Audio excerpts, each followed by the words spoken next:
Manitoba Derby. It's Matt's broken foul back to Bonanza down the rail. Mr. Expedient.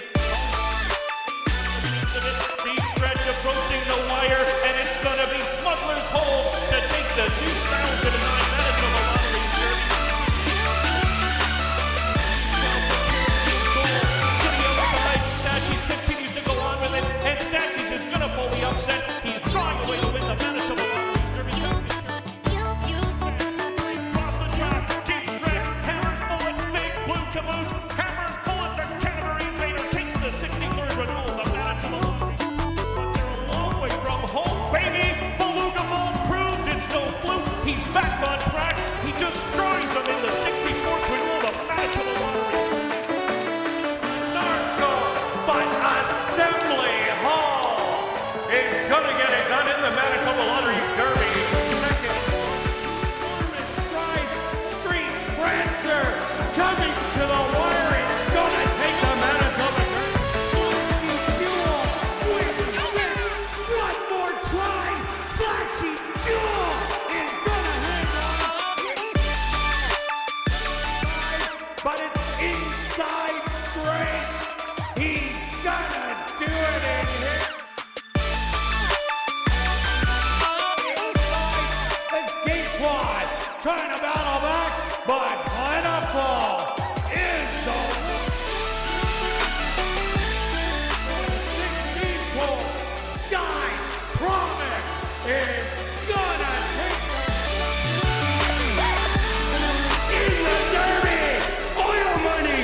He can't go around it. Mr. Unusual Mongolian win takes the 72nd running of the Manitoba Derby.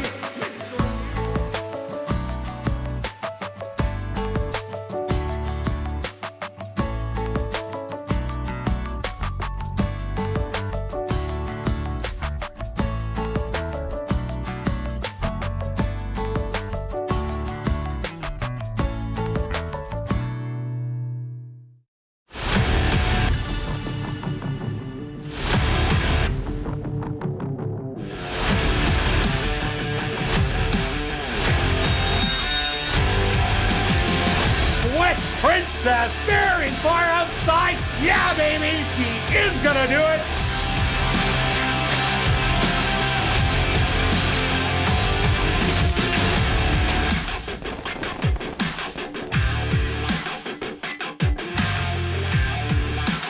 The Manitoba Jockey Club acknowledges that we are on Treaty 1 territory and that the land on which we gather is the traditional territory of the Anishinaabe, Cree, Ojibwe, Dakota, and Dene peoples, and the homeland of the Métis Nation.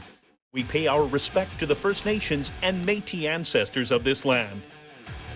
And welcome everybody to ASD Live, brought to you by Manitoba Liquor and Lotteries, Day 9 on the racing calendar. Let's take a look back at yesterday's racing action. Who was hot? Well, jockey Craven Badry was, as he scored 2 wins, and both of them aboard Jerry Gorno horses, and that helped both of them get up in the standings. But Antonio Whitehall, he's still clear as he has 15 wins. Ronald Alley right behind him, 9 back at 6 wins. On the trainer's side, Wendy Anderson and Lise Pruitt, they are tied at 6. Tom Gardapi Jr., Michael Nault, both at 5, and Jerry Gorno with those 2 wins has vaulted into 5th place, and he's probably the hottest trainer right now. Stretch, what did you see on the racetrack yesterday? I saw a very fair racetrack. We had winners going gate to wire. We had off the pace from inside and outside. I had the track a couple lengths faster, so the superintendents have it nice. It's not overly fast, but it's right around par, so just a few. The last race had the highest price of the day. The horse certainly figured. We both had the horse in our top 3 picks and just ran a nice race, which because of the price horse kind of triggered a high 5 carryover. I was extremely surprised on that. I thought Yeah, no doubt about it. all the horses figured in there, just maybe in a slightly different order. So that's in race 6. The payouts of the pick 4 continue to pay quite a bit. In fact, only what do we got? We got only one favorite won yesterday, and there were a few seconds. But still with that, the pick fours are paying well. And you just, with one long shot, I think it paid 500, was it, Kirt? I'm not even sure. I was okay. I was out early, so when you're out early, it's kind of like You kind of turn the page, yes, for sure. Try For sure. something else. Yeah, and I think a lot of the pick four payouts are so high is because we're getting close to almost 100,000 every night. So appreciate everybody with the support. Most definitely. And with the sequence today, I don't see any reason why it shouldn't be similar. Yeah, I agree with you. It's a wide open affair. There is one big favorite in the first leg, but you get that one beat, then it could be boxcars. Okay, let's kick off the card with the $4,000 claimer. 4 non-winners of the year or non-4 lifers. They're going to go 5.5 furlongs. Scratch number 1, drum and bass. Number 5, shooting money. Did wear blinkers in his last start, and he will again wear them today. Stretch, this looks like a monster favorite. Yeah, so when you're best on paper, you have a ability to control the pace. You have a nice work coming in, and that makes you a standout for me. And so you certainly can try to beat the horse. I'm not trying to beat the 5 at all. I think if you are, you're kind of wasting money. This horse just stands above the rest in this field to found the right spot, controlling pace. So that's not going to pay. The horse isn't going to pay anything to win. So who's going to be second? I'm going to go to the 4. I thought the horse needed that first start. Should just sit off and basically try to run for second and try to run down possibly the 2. And the 2 is my third selection. Comes off a short layoff. Again, I think it's between the 2 and the 4 who's going to run second and third. Only 1/3 at the distance on the 2, so that's why I threw the horse in for third. But it's all 5 and then 4 and 2. Yeah, I agree with you, Stretch. Big speed, big drop in class. The horse is protected. That's why it's in. It's wavered into this race. And with the big speed that Shooting Money has and the drop, expect 2 to 5 probably at post time. But it's going to be really hard to beat Shooting Money. I went to Warbridge last time. I was really disappointed with that race, so I can't go back to him today. I went to number 2, Herbie. Bruce Sanderson has started off really hot here at Assiniboia Downs, has yet to hit the win column, but does have 2 seconds in a third in the 3 horses that he has sent to the racetrack. This horse has some lines underneath that are definitely good enough to fit in here, and it does have a little bit of tactical speed. All his horses have been ready to go, and I'm thinking this one will be, so I gave him the nod over number 4, Warbridge, who ran really flat last time out. He is much better than that race that he does show, and the workout coming in is very strong. I'm still going to take him for third, so I'm going to give you 5, 2, and 4. Now we're going to carry on to race number 2, another $4,000 claimer, this time going 7 furlongs for the non-winners of the year or 4 lifers. And Stretch, an interesting race here. It is. I've got it down to 3 horses, the 3 selections that we both have, slightly different order. The interesting thing is this is why you kind of have to check back on a few of the races and who was in the race and maybe even watch the replay. You might remember the name from last night, Little Toe. Well, if you didn't, that horse was in last night's last race for $5,500. In that last race on May 6th, the 3 beat him, actually, and now is in for $4,000. So I thought that Little Toe ran a nice race for $5,500. Now we're in for 4 in a kind of a non-winner, easier condition. So I think this horse is going to be sitting close and then try to make that similar close that it did in the last race at Fawner. And looking back even at the 2 races at Delta Downs, those were non-winners of 2 for the year. This is a non-winners for a 1 basically of the year. So I think it's a perfect fit. I do like this horse quite a bit in here. And then I understand your top selection, Kirt. I could have made it because of that replay and the comparison of the competition. The 5 certainly can try and steal it. 6.5 furlongs is very similar to our 7 furlongs from Hastings to going past the wire twice. I think if the horse can basically clear and shut it down on the front end, certainly could win it. And then the 3rd selection, this horse absolutely needs a duel. He will be near the back of the pack and make a nice late move. I just can't see enough pace battle for this horse to kind of move up. I guess if one of the 2 falter or if they battle it out, maybe that the 6 can get there. But for me, it's 3 and 5 and the 6 flying late.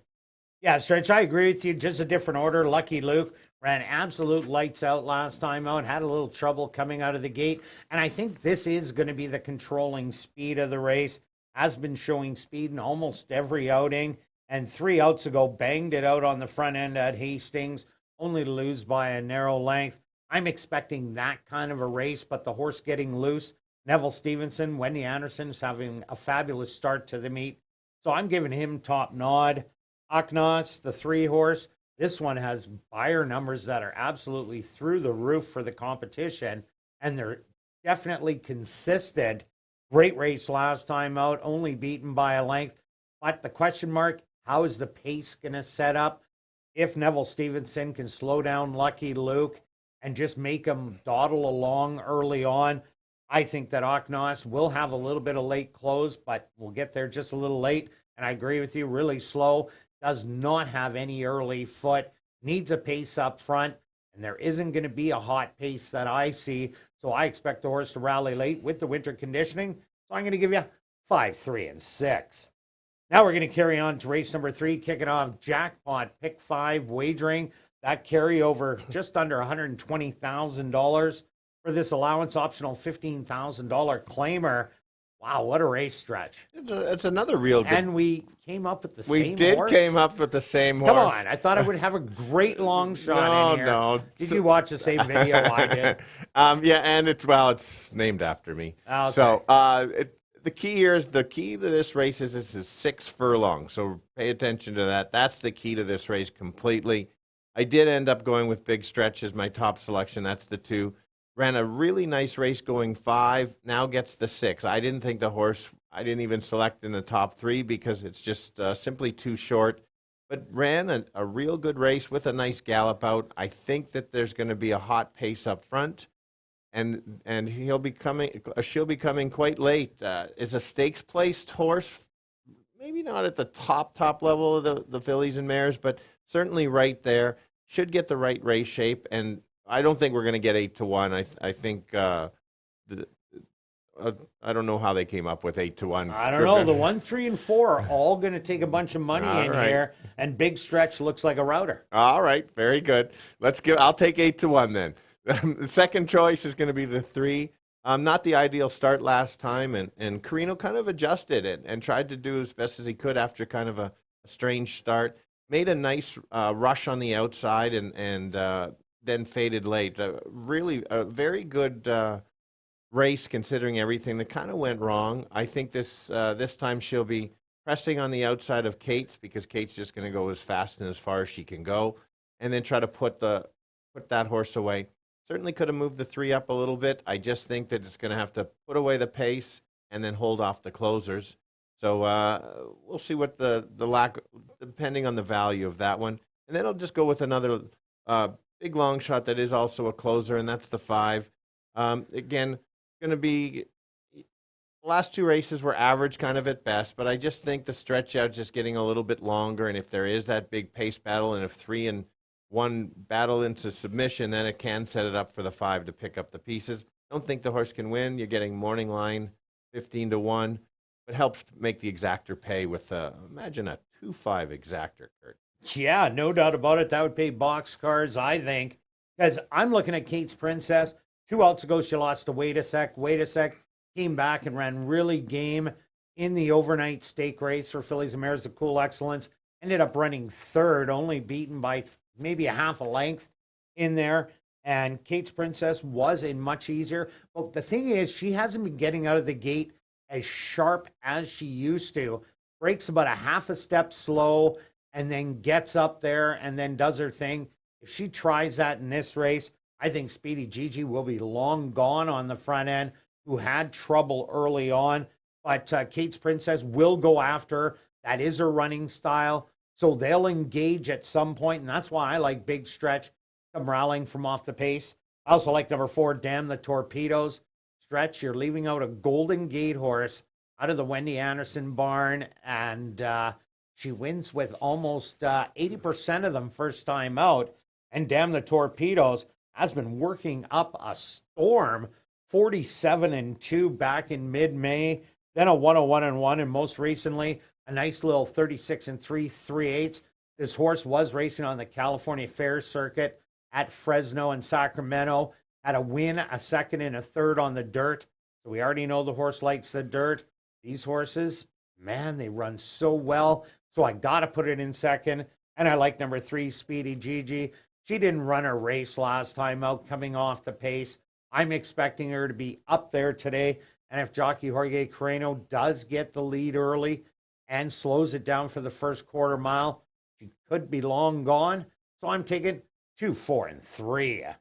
Now we're going to carry on to race number 4, a $7,500 claimer from Manitoba, Saskatchewan, North and South Dakota bred maidens, fillies and mares 3 and up. They're going to go 5.5 furlongs. Stretch, what do you like? Well, we got 6 of the 7 coming out of the same race. The one horse, basically, he was easily second best last time, chased the other speed. It was the second most speed in the race. Now you don't have the winner of the race that was the speed of the race. So potentially this horse can get on the lead and just kind of keep going. If doesn't, I like that the horse was game enough to keep chasing. And then one of my angles is when a horse wins by open lengths, and it did win by enough lengths in front of the rest. So unless somebody really jumps up and surprises on their second or third start, I think she's going to be tough to beat. And then I went to the 3. This horse simply was third best and beat the rest and just kind of runs evenly. That's kind of her running style. She did beat my top selection last year. I'd like the replay so much on the 1 that I think the 1 has more room to improve. 3's just going to keep running second. And then I've got to just find a price on a bit of a long shot to complete the try or an upset exactor. We've got the 6 coming in only 1 start from special weight, adds the equipment change. I liked it. At least they started for special weight. Yes, didn't show much, but these are the type that you can see they don't show a lot, and suddenly they drop to easier competition. Would be a huge upset, 20-1. I probably just would put it in the exactor of the try again. 1, 3, and 6. Yeah, Stretch, I'm with you on Anna Kozana. She ran huge. She ran a winning race. Unfortunately, Sassy Stormin was just better that day. But even when you're looking back, as you said, that last start of the year, 493.75, Anna Kozana did all the work against Diane's Wish. Diane's Wish went on to win. Then Big Energy came late and ended up catching her. But with her getting a free lead today, which I think is going to happen on the inside, I think it's big time her race to lose. The second best horse, I think, is Big Energy. Ran good in its last 2, had a second to end off the 2-year-old campaign. Started with a good third behind Anna Kozana and Sassy Storming. I'm expecting those 2 to chase each other around the racetrack. So I got 1 and 3, and the 2 Milan, Ohio. That was a good learning experience last time out. Had some good works under the belt. Has another recent work coming in, 5 furlongs. Another little tightener. I expect this horse to move forward off that first race. So I'm going to give you 1, 3, and 2. Now we're going to carry on to race number 5, a maiden allowance race for Manitoba, Saskatchewan, North and South Dakota bred colts and geldings that are maidens, going 5.5 furlongs. I think this is a wide open affair. Yeah, as you could tell by our pick. For sure, and I completely understand why we're taking a shot. This is a good race to kind of take a shot against the top 2 selections. I'm sticking with the 4 as the top selection here. Is the word was out that this horse must have had some talent last year because it was bet down as the beaten favorite. The key, though, this year that I like a little bit more, I like the steady works every 7 days and then times it perfectly from the last work to this work in 7 days. So I think the horse is at least in as top form as he can be. So I'm going to base it on that and just think that the horse is going to improve enough. And who knows about the other unknowns. And this is a good race to take a shot at some unknowns. And then I'll go to the 4 as my second selection. Did press the 2-time winner now and is on a Derby trail. I'll get it right. To Frank, who helped me out yesterday with a nice win. And so same kind of thing is going to be pressing. There were others in here pressing. I just liked his race enough to use him. So if this horse gets to the lead and keeps going, that might be enough. And then I'll go to the troubled horse that Kirt has as well, and that's the 6. Basically lost all chance at the start. Great job on the jockey to stay on the horse and get him back, and lost all those lengths and simply ran evenly the rest of the way. We're not sure what we're going to get with him, but that's where you can find the price. I don't think the comment lines did it justice of how bad it was. It's almost a cross out. So I've got 1, 4, 6 in a wide open race. Yeah, I ended up going to number 7, Break On Through. How can I go to this horse? Ran a good race for 7,500. First time blinkers last time out, jumping up to the maiden allowance level. But that was just such a good race. It's a 4-year-old against predominantly 3-year-olds. There's only one other 4-year-old, and that is the 6 Going Success. But Break On Through battled every step of the way and didn't give up anything and tired late down the lane. It showed a lot more than a lot of these other ones. And even though it was at a lower level, I think having that race under the belt and it being such a good one, this jump up won't be a problem. I think I'm going to get good odds today, so I took a shot that he's on top. I also took the 5 horse in second, Kentucky Jake. Yes, I like GB's Turbo, but Kentucky Jake did not have 3 starts under the belt like GB's Turbo. Showed speed for the first quarter mile, fell back and did the Z, came back on in the end, and ended up losing the photo to GB's Turbo. But if that race was any farther, kind of like today's 5.5 furlongs, definitely Kentucky Jake would have went by. So this horse might get lost at a price. I'm taking him in second at number 6, Going Success. Went against open maiden allowance, now coming back against restricted maiden allowance. That is a massive drop in class. 4-year-old against 3-year-olds. Absolute horrible trip. That is a replay to take a peek at if you want to maybe get a horse at a price. I'm giving you 3 price horses. I'm taking 7, 5, and 6. Now we're going to carry on to race number 6, a $5,000 claimer. The 3-year-olds and up that are non-3 lifers. Going to go 5.5 furlongs. I think another good race. Yeah, it's one of the second trickiest race for me on this race, or this card. I'm going to go to the 7 as my top selection. I think the horse comes off a big win. I liked how the horse stalked, and I think the horse can take over. And just the figures are right there. And when I see this, I got to take a bit of the chance, because how good was the win? Well, it was a good enough win that the figures belong at this level. I think if the trainer has figured out the 2022 year was kind of a write-off for this horse, but if you look back at 2021, there was some signs there. Maybe it's just the dirt. So if they figured that this horse has figured out how to run, likes the dirt, which it looks like it does, I think the horse is going to be right there and certainly can run a big effort. It's not a stellar group, so certainly got to use that one. Then I'll go to the 6 as my second selection. Again, ran a really nice first race, chasing the big fave, putting away the favorite. I believe it was a Golden Gate horse, and then took over and then got beat late, coming up with a classy horse up the rail. And then I think if it gets a slightly better trip, should be right there. And I do like Kirt's selection, but I've got to make sure I don't have all kind of closers or what. I do need the horse that's probably on the front end. And so that's the 4 horse. Yes, got beat by many of these, but it was the first start. And some horses just need that first start and may get maybe the speed of the speed and kind of keep going. Might get brave. You can see when it does get brave, it has won before. So 7, 6, 4, but you need a bunch. Yeah, I agree with you. I ended up going to number 5, North Fork, only because the 4 Euro Silver Bids, the 6 Just a Buster, 7 Drop a Caribou, they all have a good running style, and that's on the front end battling or really close. So I see a heated battle once again ensuing. North Fork was off almost a full year going into that race, rallied really nicely to only get beaten by a length. This is a horse that did really well at its route races and its 6.5 to a mile kind of range. At the 5 furlongs, I think was just too short. Gets that extra half a furlong. I think the speed will be weakening late. And if North Fork can improve off that last start, some of those races at Turf Paradise are definitely good enough to win, even though they are from 2022. So I'm taking North Fork at a bit of a price. I also like number 6, Just a Buster. I agree with Stretch. Ran a winning race, unfortunately.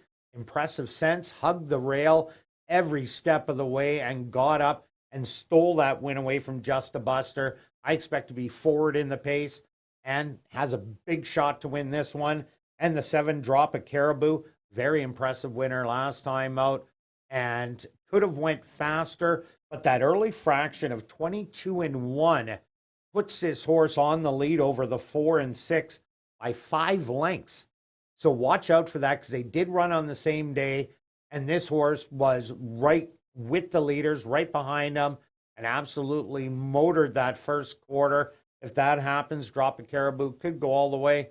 So right now, I'm going to give you 5, 6, and 7. Now we're carrying on to race number 7, a $5,000 claimer for fillies, mares 3 and up that are non-2 lifers. Going 5.5 furlong stretch. Interesting one to end it off, and neither of us have the favorite. No, and interesting on such a tricky race, as mentioned. I thought 6 was trickier. This is even trickier. And the main reason this race is so tricky for me is none of the horses can have run to par time in their races. So if nobody is running to kind of the level you need to win, it always kind of worries me, and it's difficult to figure it out because none of them really are good enough to win this level at this point unless they kind of step up. So here we go. I'll go back to the horse that I took last time, and I believe you did too, Kirt. I did. Yeah, horse comes at a nice race though, and kind of came back after a 6-month layoff. Basically chased, and what I did like was the horse was trying to come back on again. Now, it wasn't an overly fast time, so it could be a little deceptive of thinking that was the case. But I still will go back to him. One more chance. You do need a bunch. Then we'll go to the 2 as my second selection. Kirt's top one was way over his head last time. Didn't belong, almost just like a tightener over the track. Have him second. Kirt's pulling one of these usual ones. Maybe he didn't see the stat. This horse was 8 times out of 17 second or thirds. So I'll say that again, Kirt. It's 8 times second or third. I got that. Okay, I didn't know if you saw it, but just in case.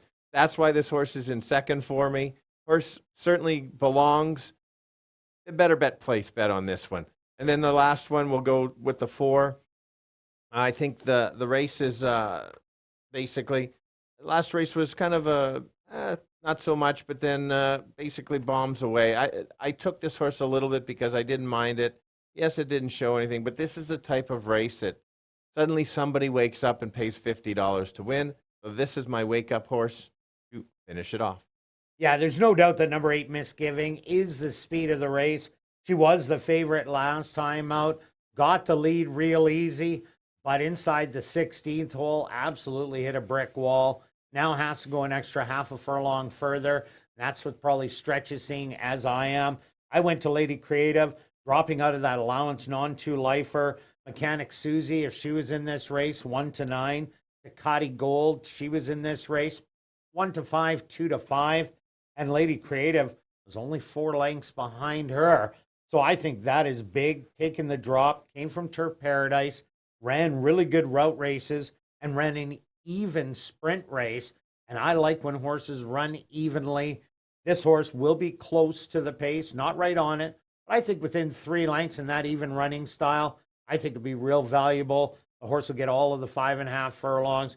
So I'm playing it on top today. Living Sky ran lights out. Unfortunately, it was second best to Diane's Wish. I'm expecting the same type of effort. So she's top 2. And for third, I took number 1, White Rose Spirit. Last time out was on the outside, posted position number 6.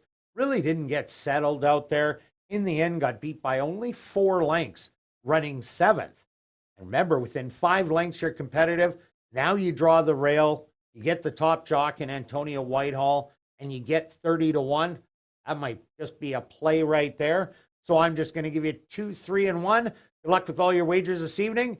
I'll be right back with the changes on this evening's Carter Racing.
And if everybody can get their pens and programs ready, here are the changes on this evening's 7-race card racing.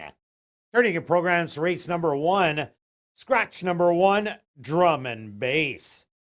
Number 5, Shootin' Money. Please take note that on May the 23rd, Shootin' Money wore blinkers and will again wear blinkers today. Now turning your programs to race number 2, there are no changes. Turning your programs to race number 3. In race 3, number 5, Orange Theory. The ownership should read Shelley Brown and Anderson Livestock. The carryover in this evening's jackpot pick 5, just under $120,000. Now turning your programs to race number 4, kicking off $50,000 guaranteed pick 4 wagering, just some overweights, and they're on your TV monitors. Now turning your programs to race number 5, our VIP Fan of the Night purse. Again, just some overweights. Now turning your programs to race number 6, our first of 2 super high 5 races. Number 1 outcome, the ownership should read Silver D Stable. And once again, the carryover in the super high 5 into race number 6, just under $4,500. Now turning your programs to race number 7. Again, just a few overweights. Well, another beautiful evening for racing here in Winnipeg. Currently under smoky sky stretch. That's a good one. Yeah, there I am. I'm right in the middle. Oh, you're over there too. You're 3 from the end. What Look do at you that. think? I'm not in there? Well, yeah, all about stretch. So now I learned this years ago that this is actually a fake picture. What? It's absolutely a fake picture. But I look so real on there. You look real, but I used to was scared sitting for the people sitting there later to learn it's not a real picture. Anyway, as you were, finish it up. Way to burst my bubble, Yeah, buddy. I know. Under smoky skies, it's a beautiful day in Winnipeg, and we have a fast racetrack. Post time for race number 1, 20 minutes away.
Welcome to Assiniboia Downs.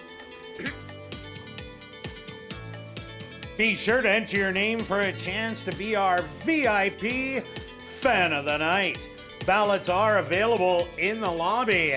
If your name is picked, you get the VIP treatment, including a $25 wagering voucher, an ASD t-shirt, a trip up to the press box to come watch me call a race. Then you're going to go down to the paddock and visit some horses, and then you get a chance to watch a race from the winner's circle and get a framed photo with the winning horse. Now on to racing. If you're new to racing, stop by and see Shannon and Brad at the Fan Education Center, located on the main level. They can answer all your questions about how to bet. And be sure to download the new app called Dark Horse Bets. All new account signups receive a free $30 deposit and a free Dark Horse t-shirt. Scan the QR code on the front of your program cover or on any of the posters around the building to download the app now. Have a great night of racing.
And welcome down to the paddock for race number 1 for this $4,000 claimer for 3-year-olds and up that are non-winners of the year or non-4-lifers.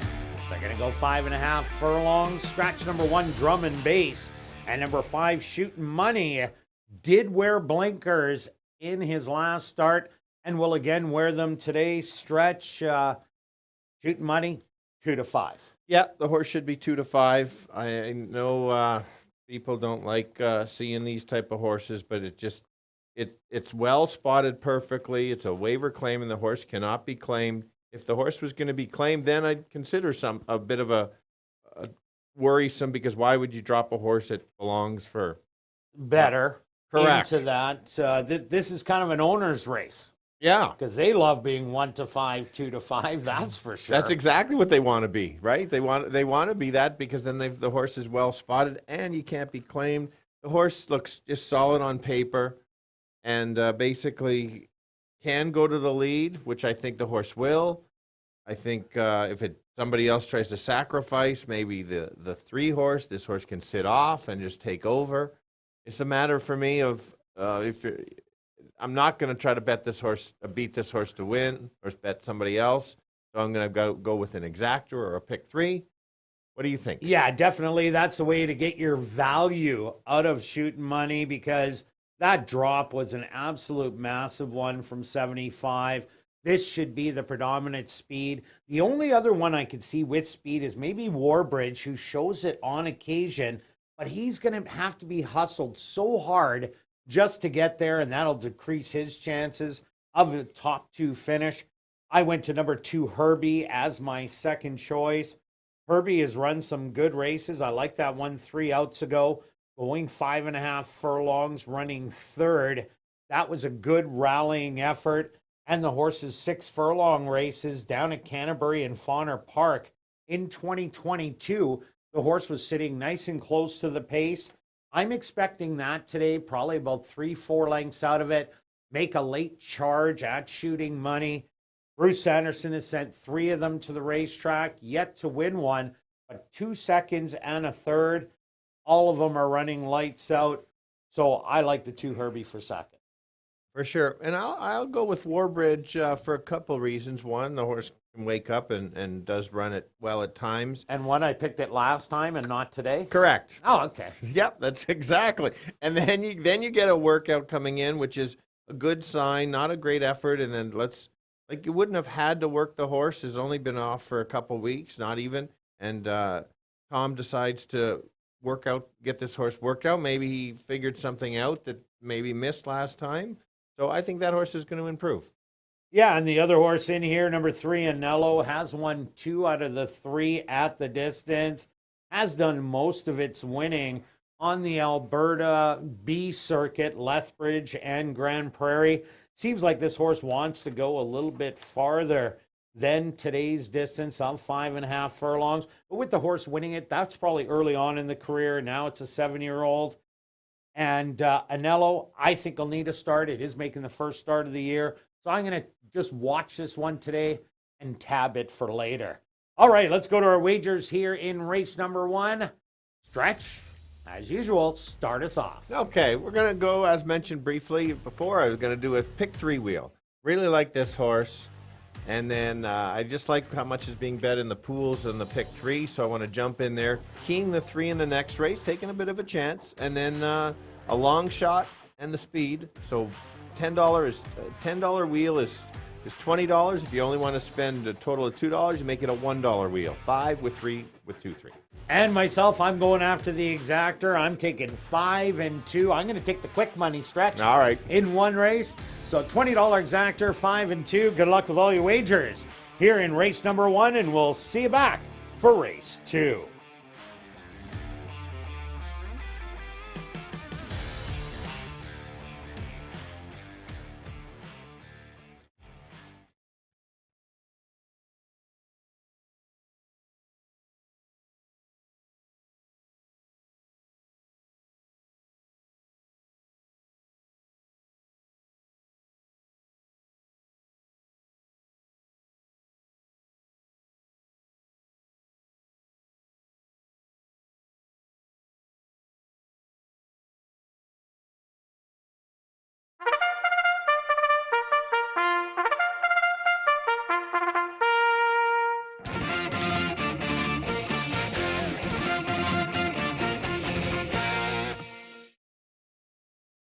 horse are on the track for race number 1. They're going to go 5.5 furlongs for $10,400.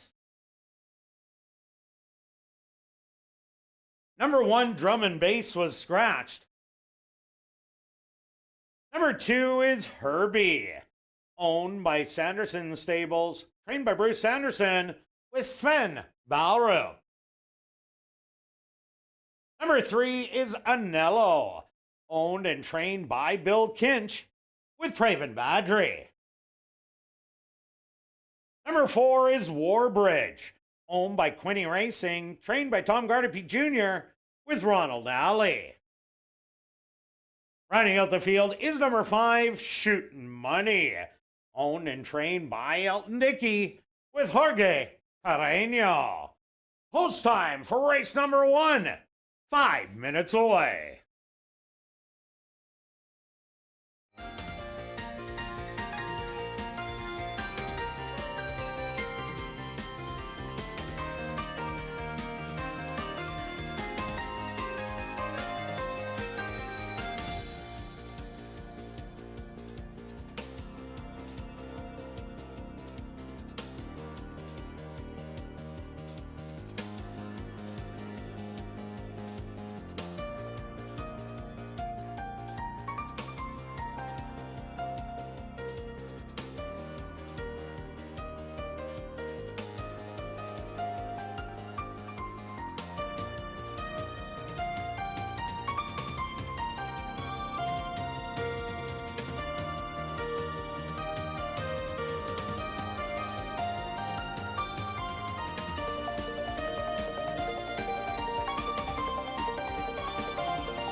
It's now 2 minutes to post time at ASD.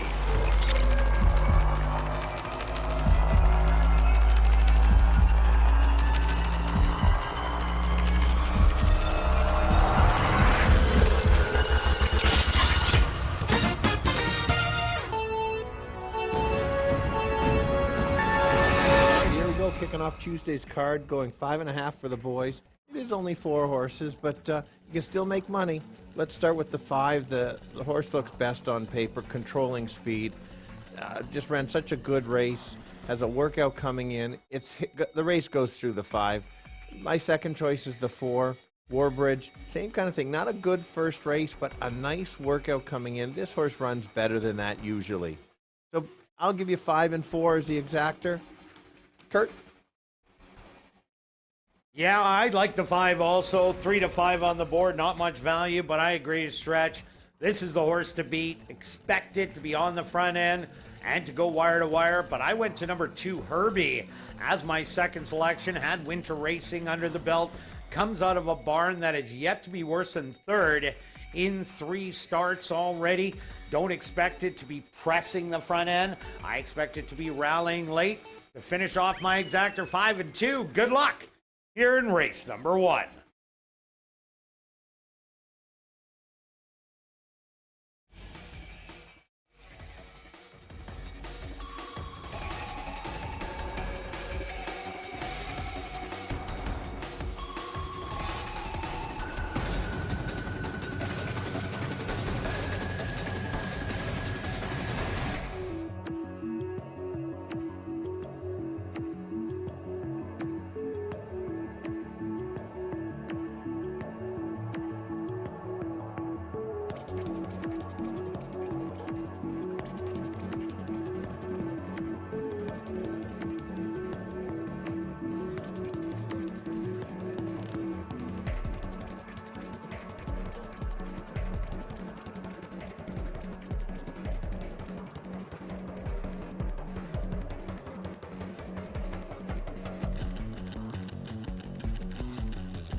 It's post time.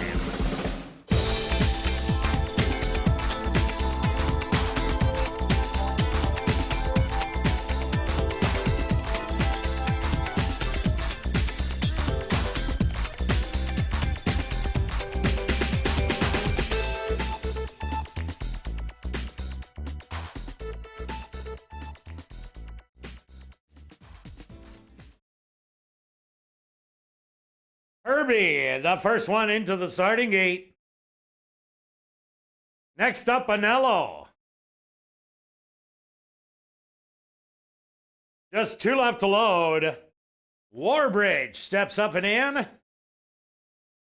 Now just waiting on the 1 to 2 favorite. That's Shooting Money on the outside. They're at the post. And they're off. Breaking sharply on the outside was Shooting Money. Also breaking well, Herbie on the rail. Anello to his outside. Looking at him in third and back to fourth.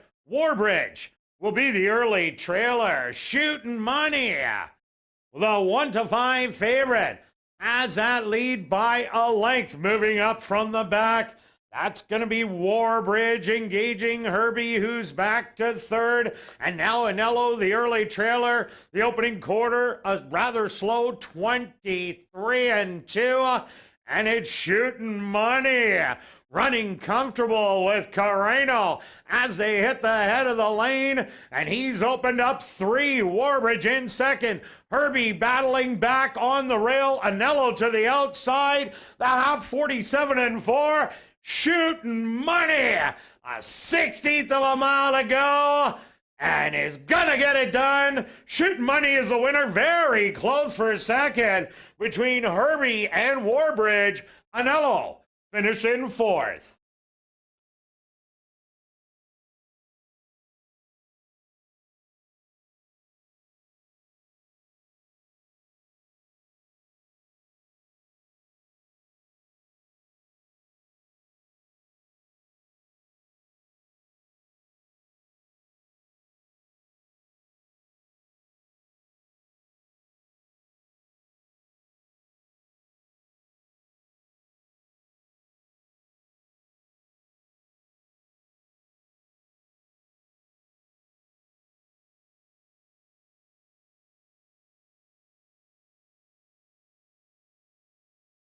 The stewards are posted number 5, Shooting Money, as your race winner. A photograph has been called to determine the place and show positions. They went the opening quarter 23-2, the half 47-4, 5 furlongs, a minute and 2 fifths. Time for the 5.5 furlongs, 106-4.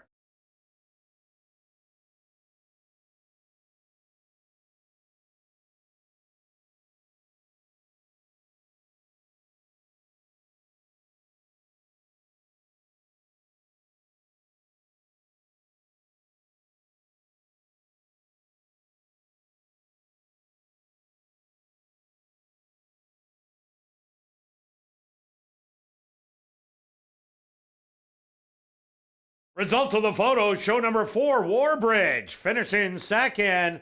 Third goes to number 2, Herbie, and fourth to number 3, Anello.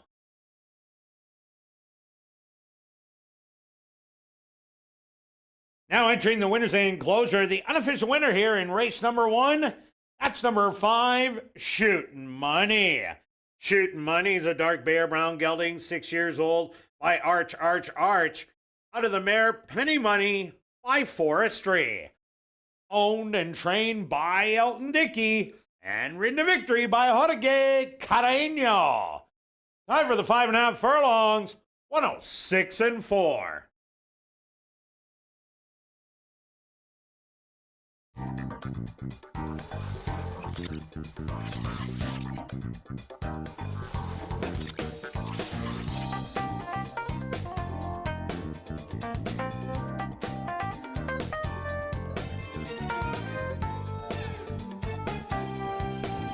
Race 1 is official in the upcoming second race.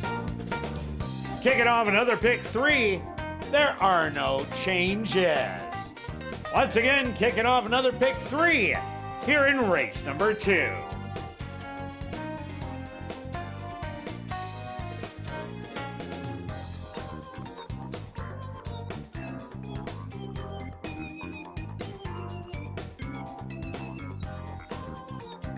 Assiniboia Downs has introduced a new Chase the Ace weekly draw.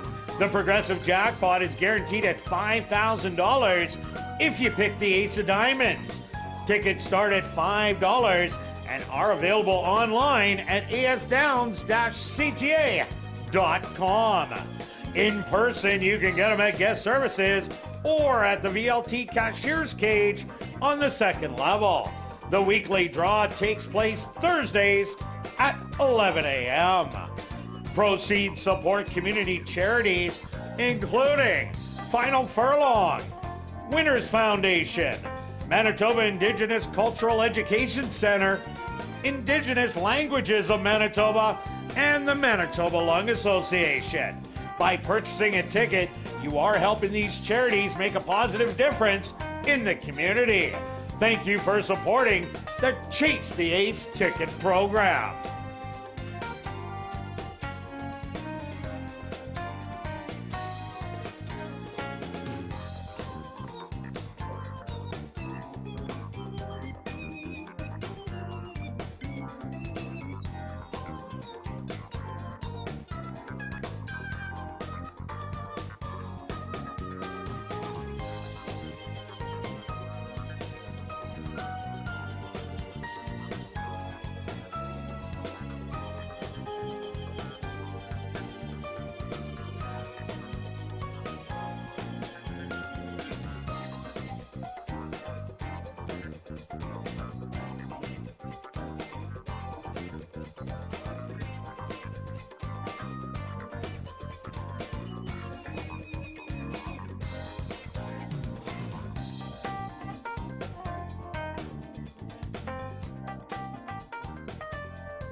And welcome back down the paddock for race number 2. Again, a $4,000 claimer for 3-year-olds and up that are non-winners of the year or non-4 lifers.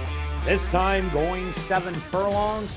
Quick look back at race number 1. Stretch, shooting money, much the best in there. But quite the battle for second. It was a battle for second. The 4 took a shot at, made a really nice move and kind of went after the win, and that's just your competitive nature of the jockey trying to win the race. And get full. And sometimes that costs them second, and you got to realize that moving forward. So the next time Warbridge runs, you think that Herbie is just as good. Well, he made his move, and the tank was empty at the wire. Correct. But still hung on. Absolutely. Yeah, no, good point. Okay, here we go. We're going 7 furlongs. So you're starting in front of the grandstand. If you're at the racetrack now, good race to stand by the starting gate. Always cool to see. Definitely is. So they go around past the wire twice. So we've got different selections. I landed on the 3, thinking this horse is going to stalk. I just like that who this horse raced against. It beat a horse that won for 5,500 yesterday. It likes the distance going the 2 turns. At Delta Downs is also a similar racetrack for ours. You're going around a bunch of turns. It's not a 1-turn, 7 furlong race. Those figures are very good. Both races, the horse was actually kind of out of condition, a little bit higher level, and making one of those sneaky drops in the sense of small drop in the claiming price, but just the conditions. So this is non-winners since, where's the date? December 13th. Thank you. Yeah. So it's a good 6 months. Yeah. On that, I guess it's exactly 6 months. Correct. For that. So if he gets the right trip, if somebody doesn't get loose, then the horse can win. And I know why Kirt's taken his selection, so let's hear it. Well, Lucky Luke had a little bit of trouble getting out of the gate last time out, but showed really good run down the lane, only to lose by 3/4 of a length. And I think Lucky Luke is the speed in here. Showed it at Hastings several times and ran really well. Twice it got the lead, went wire to wire. Another time, battled every step of the way, only lost by a length. So I'm expecting Neville Stevenson to say, I'm the speed, go take over. I think Aknos, the 3-horse, is going to be the stalker in here, but I'm taking Lucky Luke on top just because I think he's getting an easy lead. Yep, no, that's fair. Totally don't disagree on that. Let's go to really slow. Well, this horse is really slow early, but he does close really fast late. I think you've used that. I have used that. Yeah, I'm just using your material. The tricky part with this, the horse is a slight layoff. That's not a big deal. As the steady works, was down south of Turf Paradise. But if there's not a pace to run at, it makes it very difficult for these type of closers to win. So if there is, maybe if Zip Eddie tries to go and a few others just try to go and get 3 across the track, then that basically sets it up for the 6. I don't see it, but the horse does have talent. It's just a matter of not quite the right race shape. Yeah, I think the other speed in here is number 2. That's the Cat. This horse does have some good races going 7 and 7.5 furlongs, but you got to look back to November of 2022. You see that at the bottom of the program. It did almost win going wire to wire, lost by a narrow neck. Then it went a mile, tried to steal it again, ran 4th, tried to steal it again going 7.5, ran 4th. But lately, this horse hasn't been showing much. I'm thinking this horse is going to go back to showing some speed as Jerry Gorno has started to light up as of late. So that's the Cat. I think that could be the pressure. And this could be a good long shot to throw in your tries. Yeah, it's a good point. And so let's take a look at the 1 horse. Horse is kind of competitive, runs like some thirds, was at least in for 55, had that first start. You throw it out. Horse is a little bit better going, look at the 7.5 furlong races, much better races, maybe in the mix for 3rd. Yeah, and let's look at number 4, Zip Eddie. Zip Eddie has improved when it does go around 2 turns, back-to-back 7.5 furlong races. The horse did really well, ran a 2nd and got the win. That was for open non-2. Then went to Mooseman Downs last year, was an allowance 5,000, and the horse ended up going gate to wire. This is a much tougher field than it did face at Moosomin and in the first start of the year. Not afraid in Prairie Magic that day. So I think Zip Eddie's kind of little up against it today, but still wouldn't surprise me running third or fourth in here. Yeah, good competitive field. All right, let's go to our wagers here in race number 2. Stretch, start us off. It's simple. $20 exactor, 3-5. Yeah, I think it's simple too. So I'm going a $15 triactor, 5, 3, and 6. And then I'm adding another $5 triactor, 5, 3, and 2. Good luck with all your wagers here in race number 2. And we'll see you back for race number 3. Kicking off Jackpot Pick 5 wagering.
The horse are on the track for race number 2. They're going to go 7 furlongs for $10,400.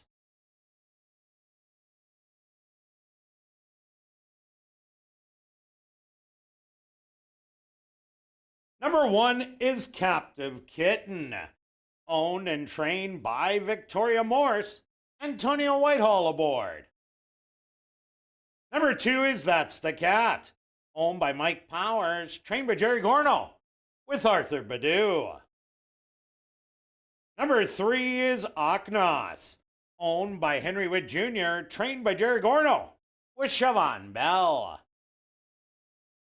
Number 4, that's Zip Eddie, owned by Trent Height, trained by Michael Rowe, with Dwight Lewis. Number 5, that's Lucky Luke, owned by Wind Dancer Stable, trained by Wendy Anderson, with Neville Stevenson. Rounding out the field is number 6, Really Slow, owned by Ira Donald and King Couture, trained by Jerry Brown, with Jorge Carreño. Post time for race number 2 in 4 minutes.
It's now 2 minutes to post time at ASD.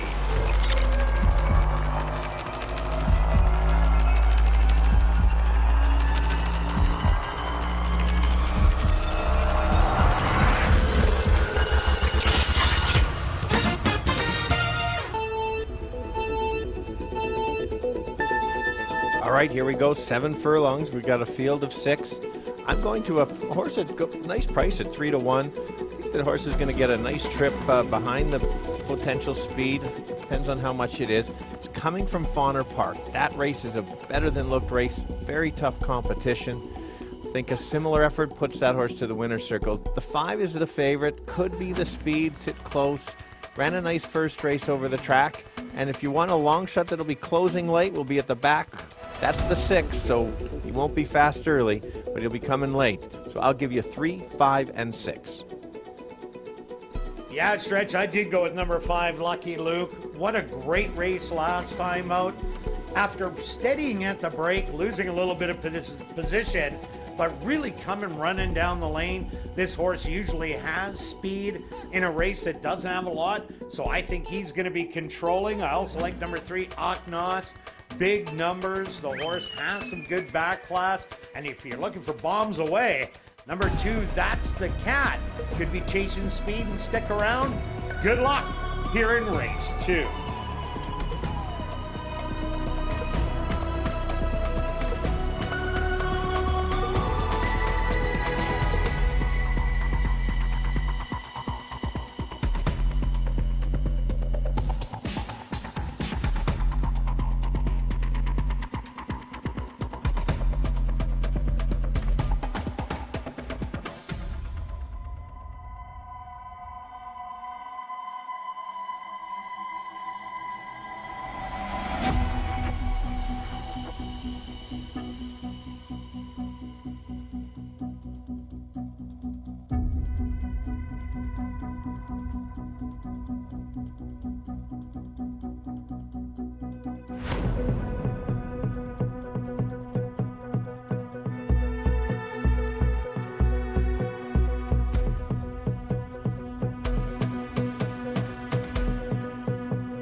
Captive Kitten has reached the starting gate and is the first one in.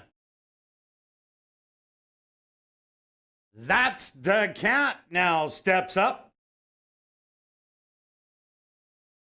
Aknas will be next.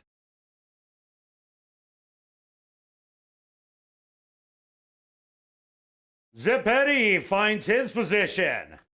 Now just 2 left to load. Lucky Luke, the current even money favorite.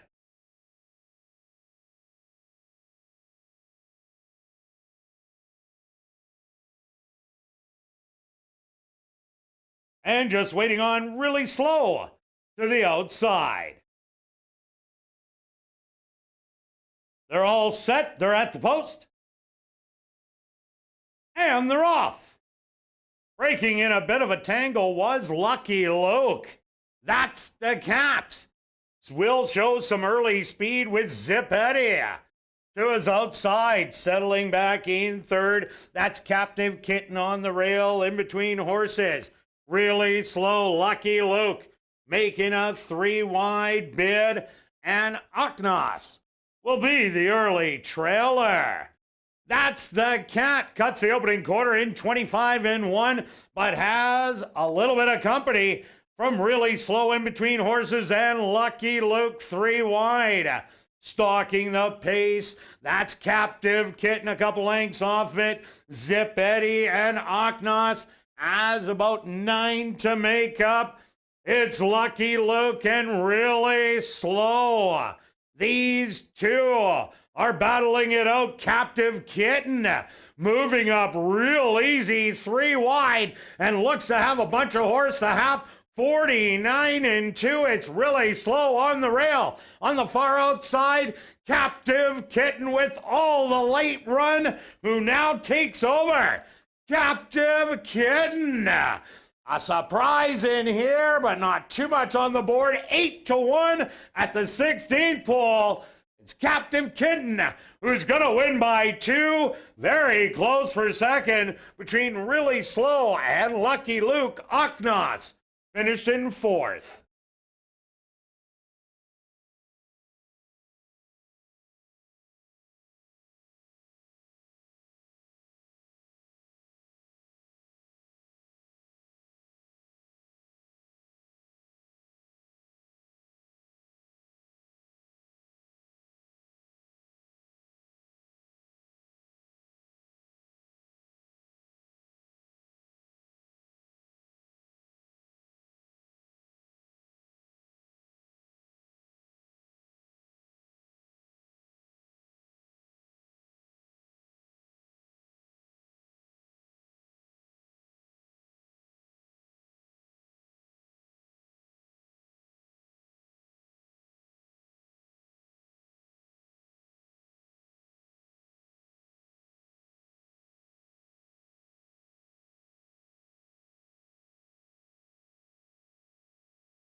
Stewart's supposed to number 1, Captive Kitten.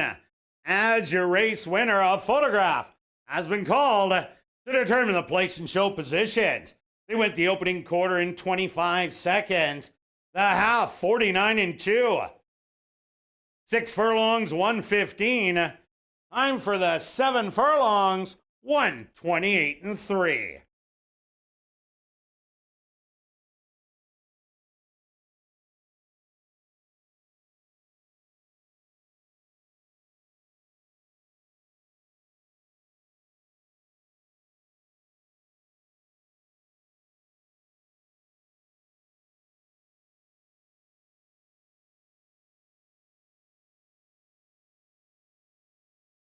Results of the photo show number 6, Really Slow.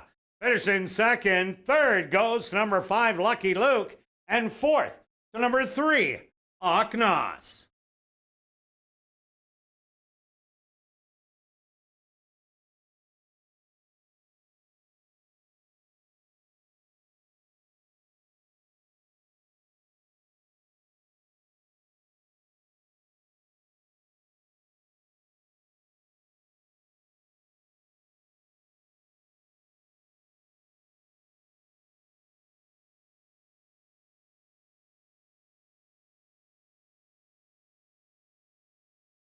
Now entering the winner's enclosure, the unofficial winner here in race 2, that's number 1, Captive Kitten. Captive Kitten is a chestnut gelding, 8 years old, by Kitten's Joy, out of the mare Southern Alibi, by Elusive Quality. Owned and trained by Victoria Morse, and ridden to victory by Antonio Whitehall. Time for the 7 furlongs, 1:28 and 3.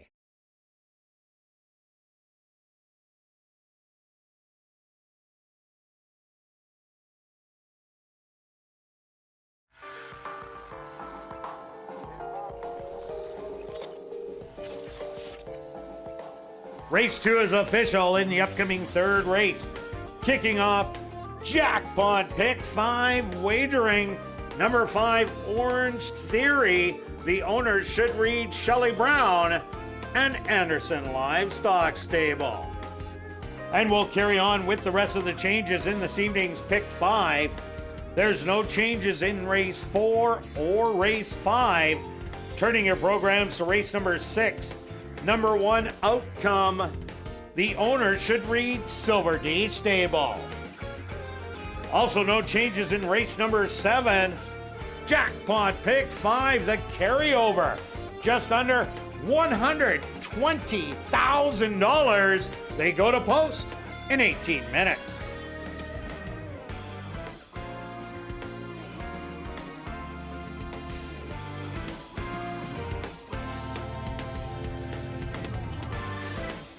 Are you new to Assiniboia Downs?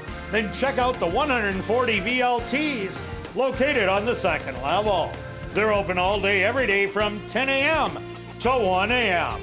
This is also the first leg of the 20-cent wager called the Jackpot Pick 5.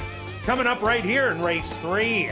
If your ticket is the only correct one, picking the winners of races 3 to 7, you're going to win the whole jackpot, which is currently, like I said, just under $120,000. And when there's more than one winner, a consolation is paid out, and the jackpot keeps growing.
And welcome back down the paddock for race number 3. We have an allowance optional $15,000 claimer for fillies and mares 3 and up. They're going to go 6 furlongs. Quick look back at race number 2. Stretch Captive Kitten. What a great ride by Antonio Whitehall in a bizarrely run race where I could never figure out that scenario. No, neither could I. It's just Antonio recognized what was going on in front and just waited and continued on. And super ride. Kind of surprised on where everybody was. Really slow, battling for the front. Lucky Luke was unlucky coming out of the gate. Yeah. Made the power move, but Antonio riding lights out. Just sat there and picked up all the pieces and got the win. That was a rider's win there, for sure. Good. And Victoria Morris, how many horses do you think she has? I'm going to go with 1. Well, you are correct. All right. Congrats to her. She got her first lifetime win as a trainer last start of the year, and she gets one early. Way to go, Victoria. On to race number 3. What a race this should be, Stretch. And yeah, your 8-1 morning line, even money. Well, it's surprising.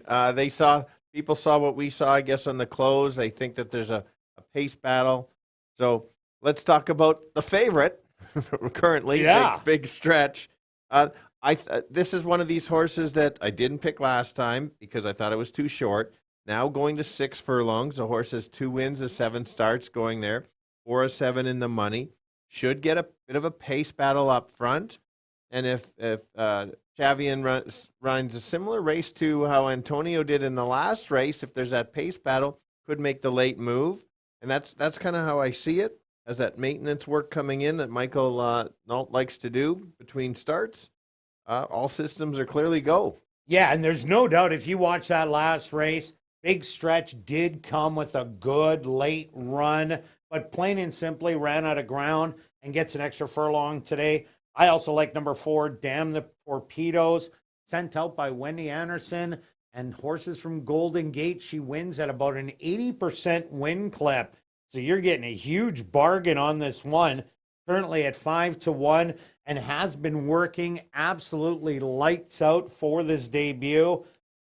47-2, May the 12th, 101-1, May the 24th, and most recently, a nice tune-up of 36-3, going to 3 furlongs.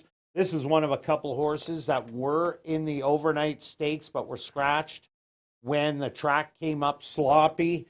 But Damn the Torpedoes in a second level allowance today.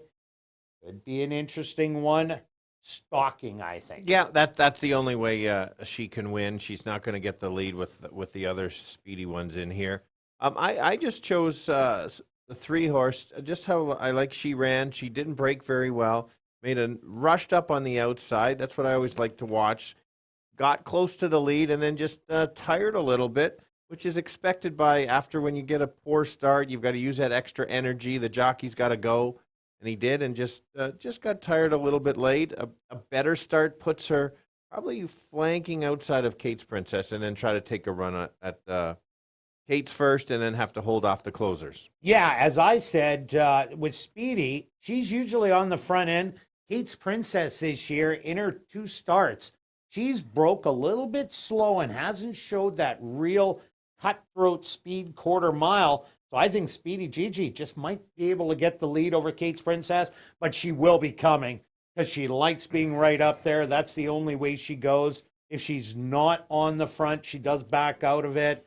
So Kate's Princess is moving up in here into this second level allowance. It won't be as easy as last time out, but did run a good second against Wait a Second, who came back in that overnight stake, Wait a Sec, and ran 3rd. And it was a very respectable 3rd by a length.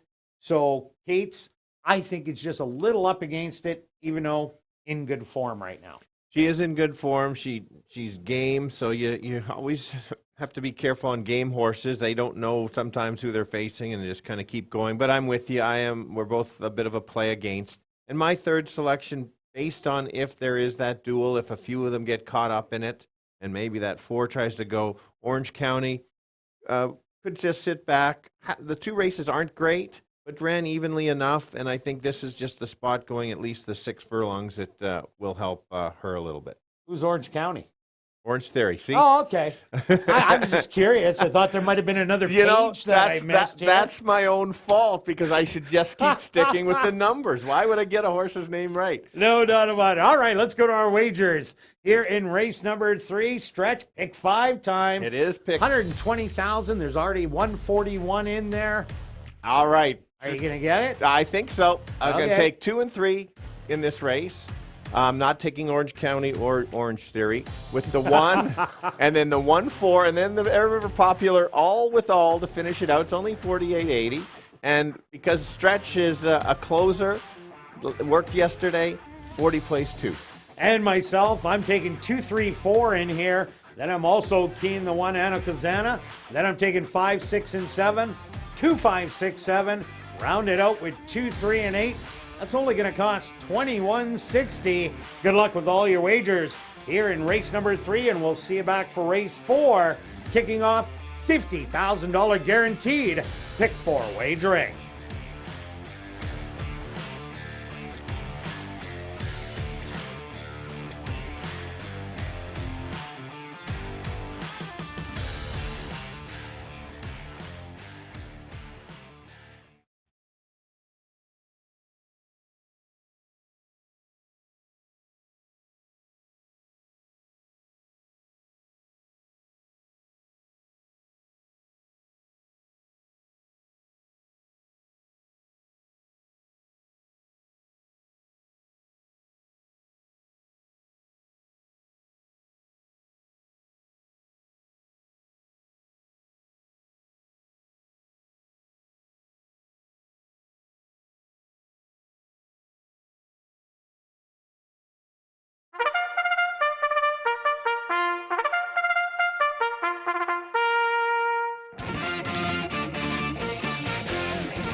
The horse on the track for race number 3. They're going to go 6 furlongs for $18,500.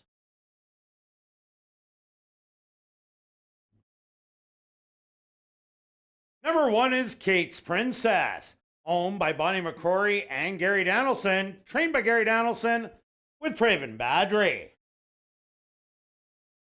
Number 2, that's Big Stretch, owned by A2 Thoroughbreds, trained by Michael Nault with Chavi and Chow.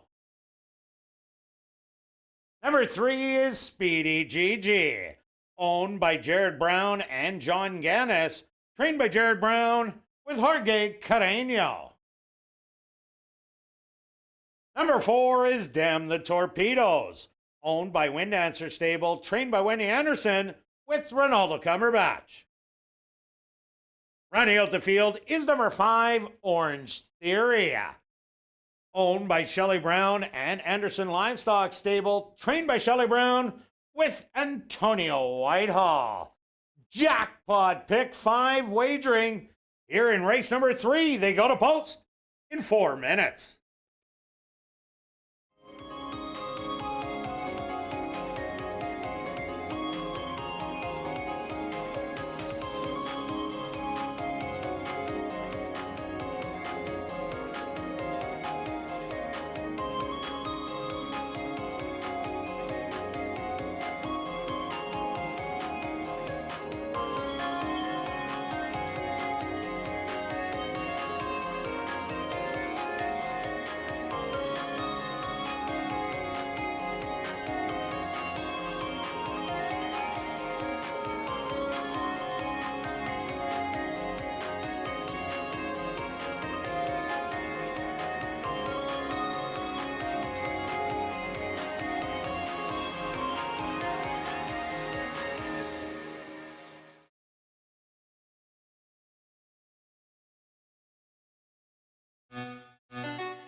It's now 2 minutes to post time at ASD.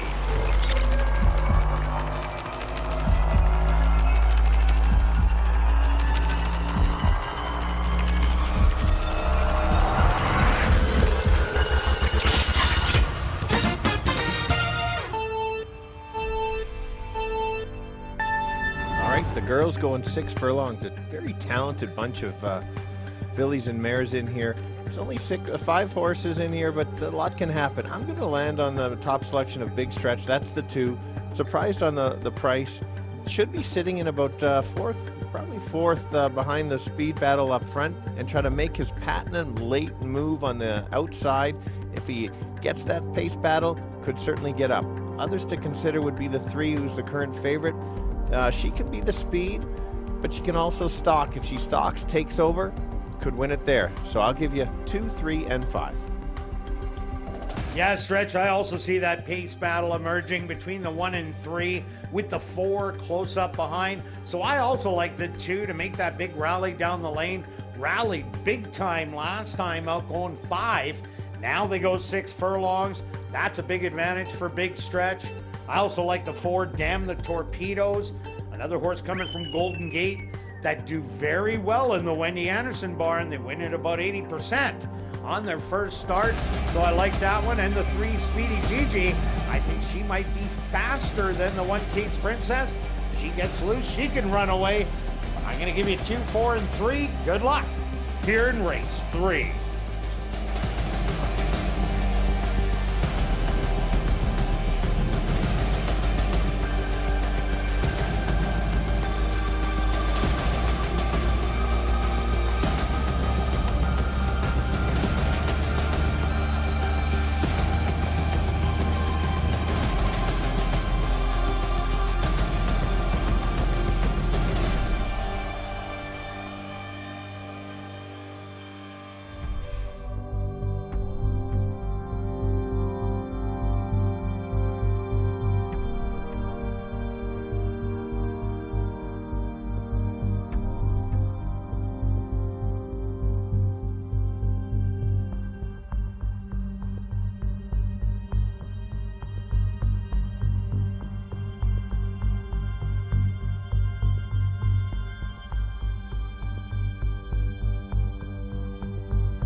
Gates Princess, the 8-5 favorite.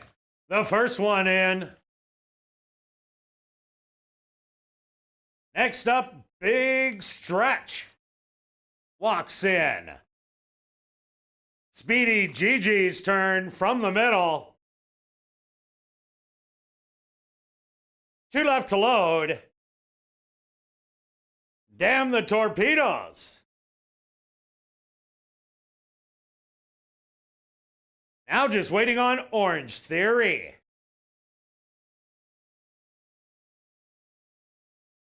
The field is set. They're at the post. And they're off. Breaking quickly. That's Damn the Torpedoes. Straight out to grab the early lead. Settled back in second, Speedy Gigi. Moving up on the outside, Kate's Princess. In an unfamiliar place in third. Back in fourth, Orange Theory. And the trailer, Big Stretch. About 8 off the early lead. Damn the Torpedoes cuts the opening quarter in 23-1. Speedy Gigi. Hot on her heels in second. Back in third, Kate's Princess. Moving up, Orange Theory and Big Stretch. Gaining ground, but still a lot of work to do. The half mile is all Damn the Torpedoes. 46-2. Hits the head of the lane. Up by 3. Kate's Princess on the inside to the middle. That's going to be Speedy Gigi and Big Stretch coming with late run, but Damn the Torpedoes is going to get it done. Big Stretch will be second best. Third's going to go to Orange Theory. Close for fourth.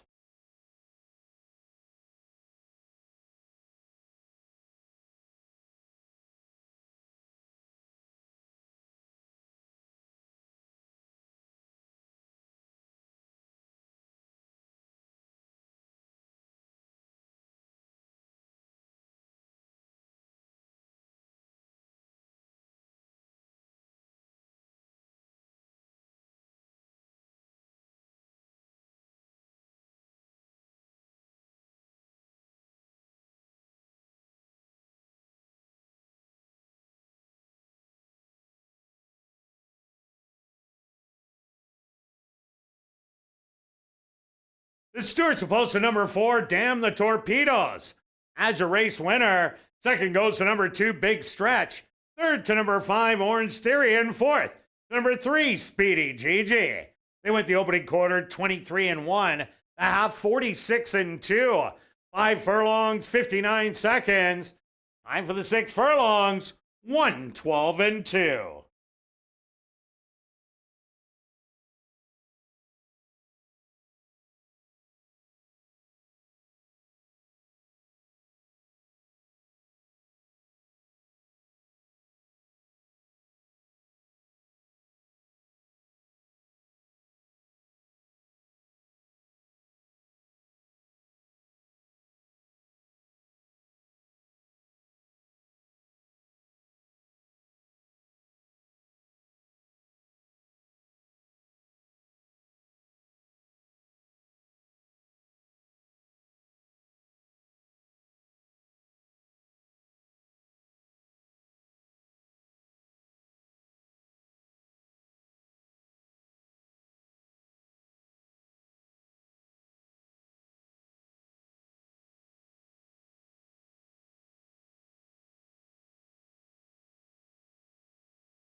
Now entering the winner's enclosure, the official winner here in race 3. That's number 4, Damn the Torpedoes. Damn the Torpedoes is a dark bay or brown mare, 5 years old, by Air Force Blue. Out of the mare, Take the Odds by Street Sense. Owned by Wind Dancer Stable, trained by Wendy Anderson, and ridden to victory by Ronaldo Cumberbatch. Time for the 6 furlongs, 112-2.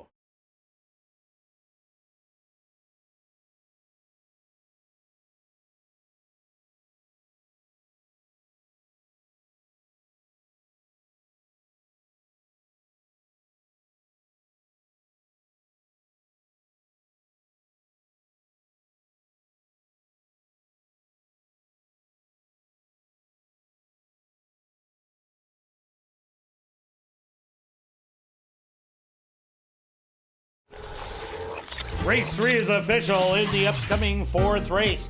Kicking off $50,000 guaranteed pick 4 wagering. There are no changes. The lone change today in the pick 4 comes in race number 6. Number 1 outcome, the owner should read Silver D Stable. $50,000 guaranteed pick 4 wagering starts right here in race number 4.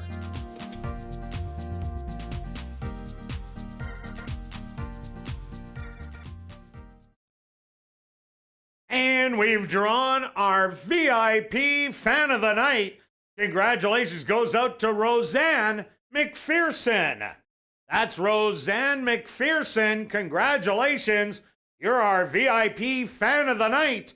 Please report to guest services on the main floor, South End.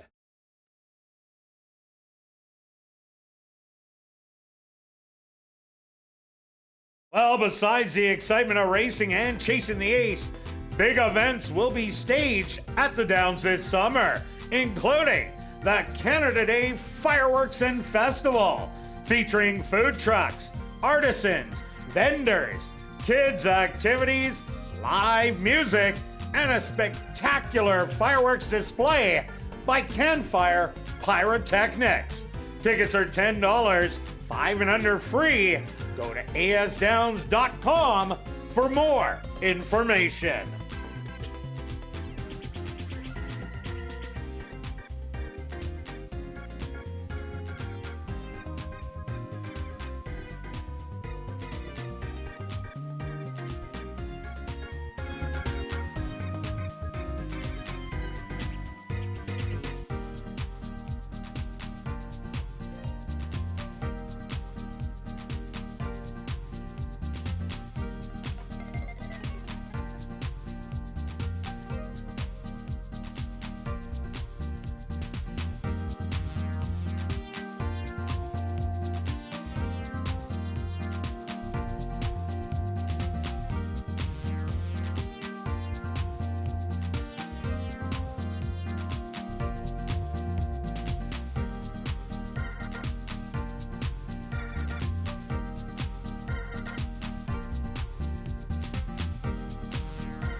And welcome back down the paddock for race number 4.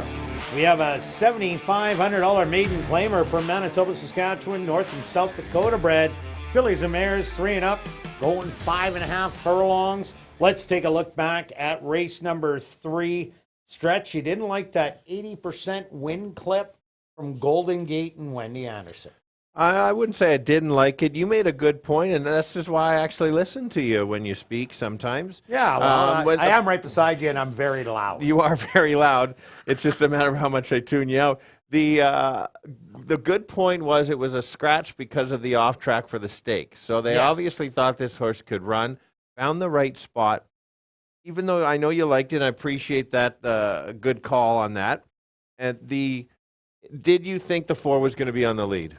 No, I didn't. I thought it'd be in a stalking role, but I didn't think it would be far away. Yeah, no, for sure. And when you break out of the gate and you get the best break, you got to go with it. Oh, completely. And Ronaldo, a great ride. Oh, completely. No doubt about it. It was a good race, and Stretch made his patent late run, rally. Got my place bet, almost covered my... And it paid good, $360 with Damn the Torpedoes in there. Almost covered my pick 5 that I am out. You're still good. Oh, of course I'm still good. Oh, wow. Wow. Okay, on to race number 4. Looks like a key for me in here, Anna Kazana. Yeah, so there's 6 or 7 of the horses here have raced against each other. Good always to watch the replay because you get to see if there's a dominating horse or if somebody had trouble or whatever there might have been. And I thought the key to the one was chasing Sassy Stormin and pressing and kept going and nobody else was closing. And so now could be the controlling speed because we don't have Sassy in here.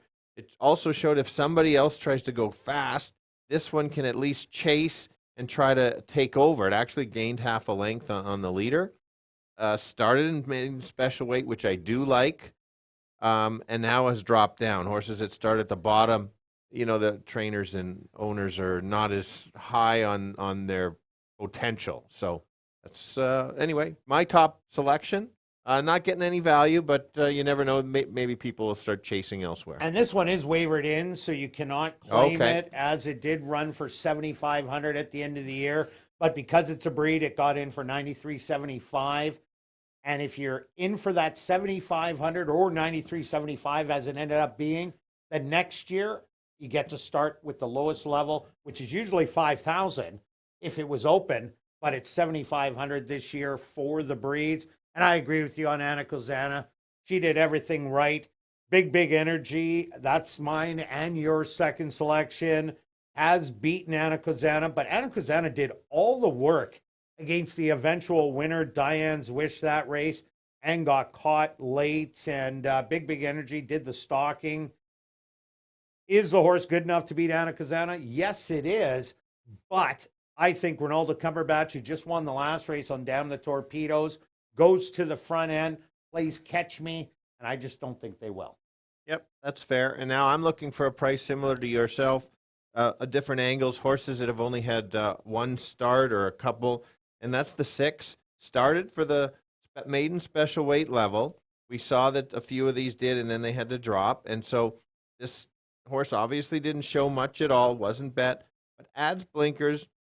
Second time out may show something. That race that the 6 or 7 came out of was fine, but the others, some of them that finished farther back, weren't showing anything. So maybe second time the horse decides to wake up and show something. And they also put blinkers on, so an equipment change, always valuable information.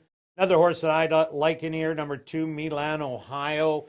Had only one start and didn't run a bad one. Steadied mildly on the backside, it said, after not a great break out of the gate.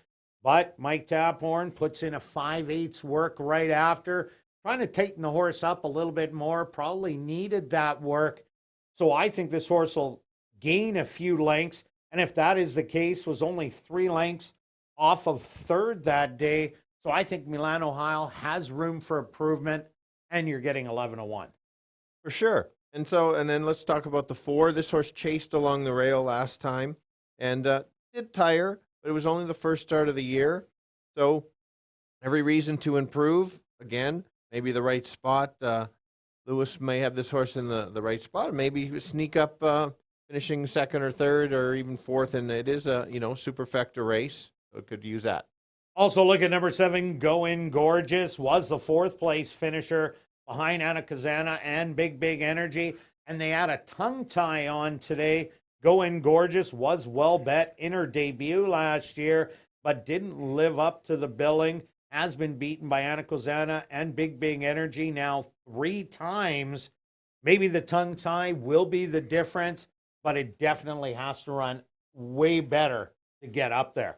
Okay, and the final one, Jackie's Thunder, started in a stake race, wide open against Lady Cop. Not much chance there.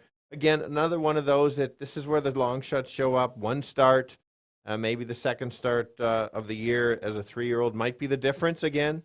You can certainly use the favorite on top. You don't always have to bet it to win, but you can use some tries and supers with them. All right, let's go to our wagers here in race number 4, Stretch. Pick 4 time. What do you have? Okay, I've got one key in the sequence, and it's all or nothing. So it's like, woof, here we go. Key in the 1 in this race, and we've got a bunch the rest of the way.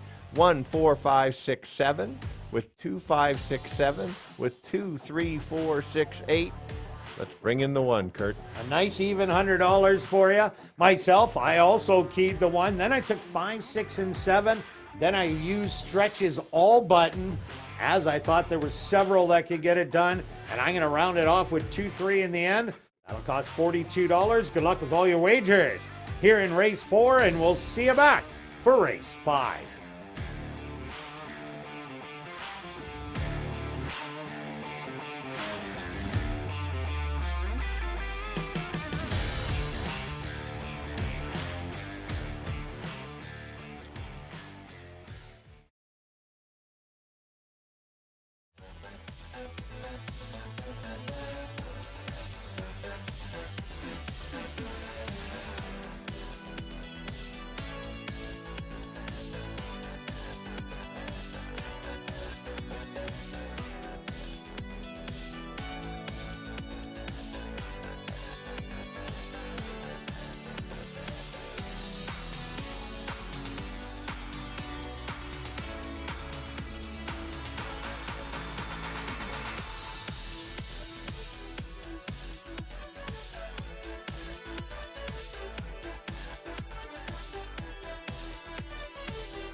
The horses are on the track for race number 4. They're going to go 5.5 furlongs for $10,000.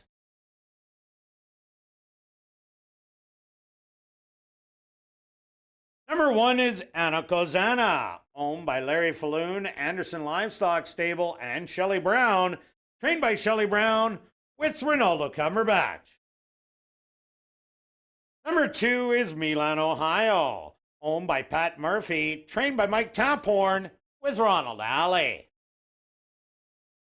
Number 3 is Big Energy, owned and trained by Devin Gittins with Praven Badri.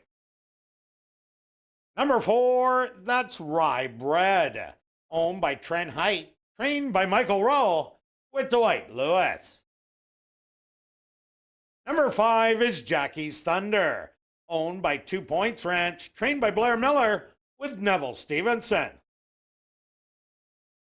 The 6 is No Midnight, owned and trained by Donna Johnston, Siobhan Bell aboard. Rounding out the field is number 7, Going Gorgeous, owned by Arneson Farms, trained by Lise Pruitt with Antonio Whitehall. $50,000 guaranteed pick 4 wagering starts right here in race 4. They go to post in 4 minutes.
It's now 2 minutes to post time at ASD.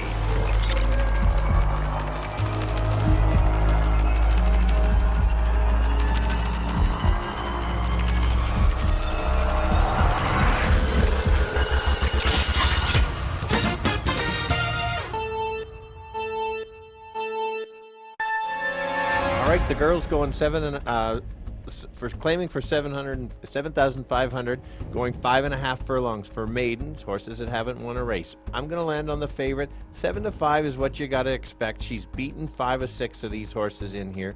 She chased the speed and kept going. Really good first out. Any improvement, she widens the gap for even a bigger victory. Others to consider is the 3, 8-5.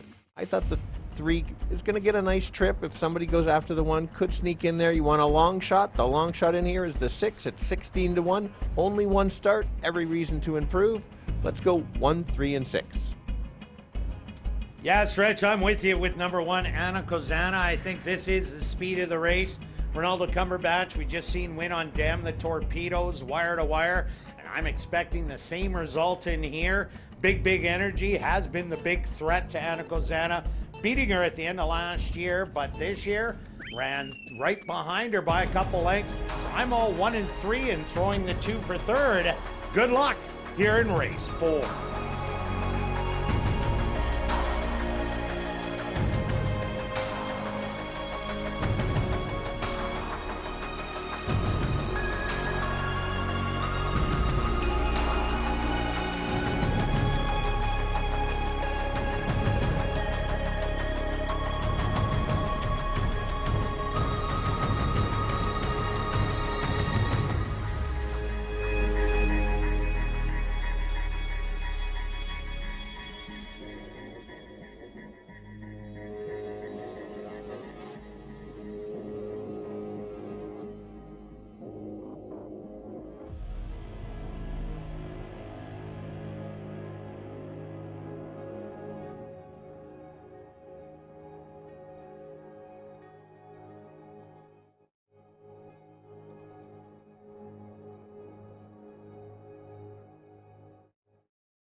It's time.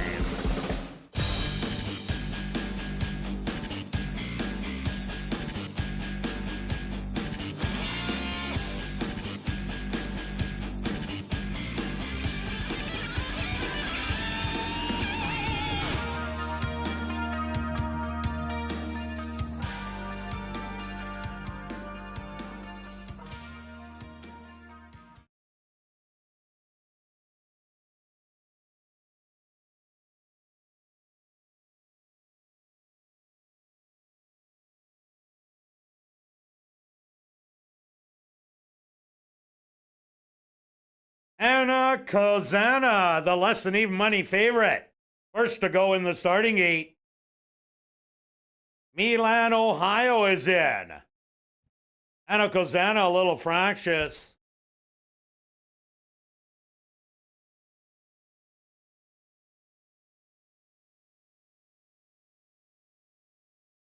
Next up, Big Energy.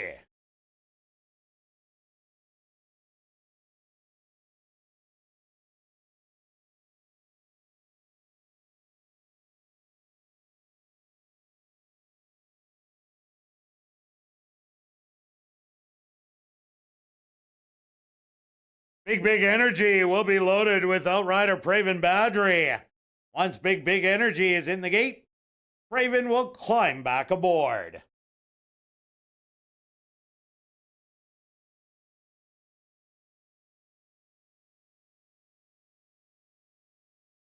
Rye Bread ready to go in.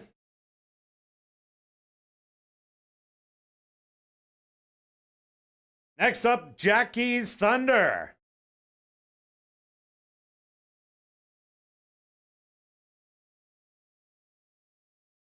Just 2 left to load. No Midnight.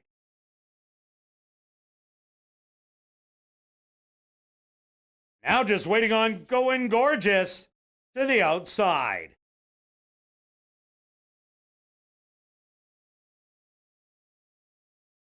The field is set. They're at the post.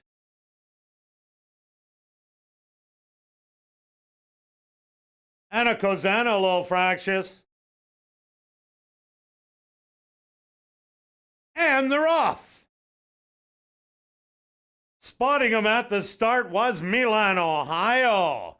From the inside, Rye Bread shows some early speed with Jackie's Thunder. On the outside, Anna Kozana gonna try and slip through on the rail. 4 wide, Going Gorgeous.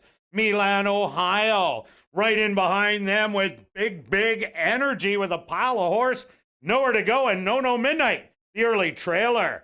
24-1 the opening quarter, and Going Gorgeous now takes over as the leader by a length. On the outside, Milan, Ohio, Big Energy has clear running room and is making a big move 3 wide as they hit the head of the lane. Going Gorgeous up by a length and a half. Milan, Ohio not giving up. Big Energy running out of ground. Going Gorgeous at the 16th pole. It's gonna pull the upset. Going Gorgeous wins by 2. Milan, Ohio second best. Third's gonna go to Big Energy.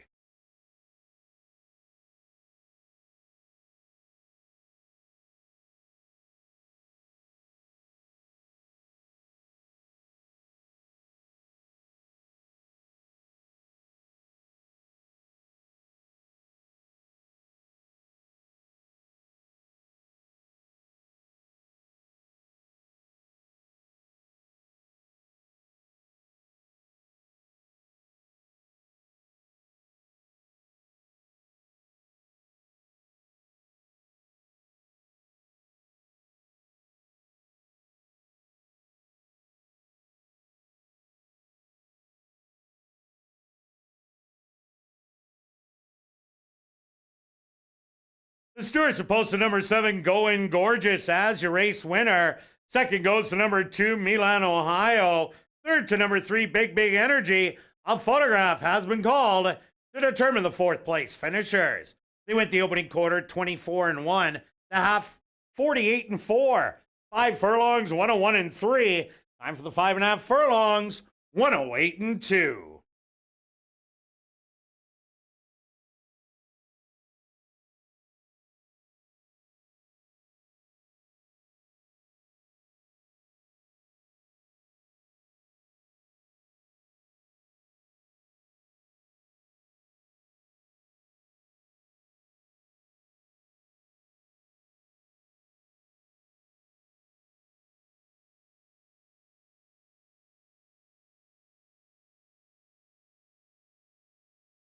Results of the photo show number 5, Jackie's Thunder, finishing 4th.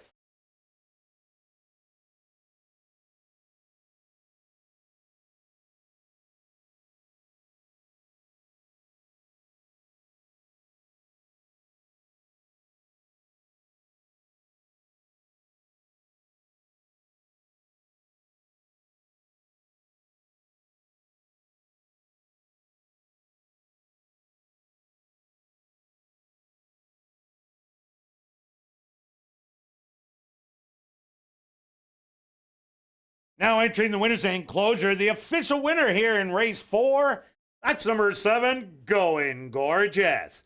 Going Gorgeous is a dark bear brown filly, 3 years old, by Going Commando, out of the mare Gorgeous Guma by Maria's Mon. Owned by Arneson Farms, trained by Lise Pruitt, and ridden to victory by Antonio Whitehall. Time for the 5.5 furlongs, 108 and 2. Number 7, Going Gorgeous, was proudly bred right here in Manitoba by Barry Arneson. Also, congratulations goes out to jockey Antonio Whitehall, who scores the double. 2 wins for jockey Antonio Whitehall.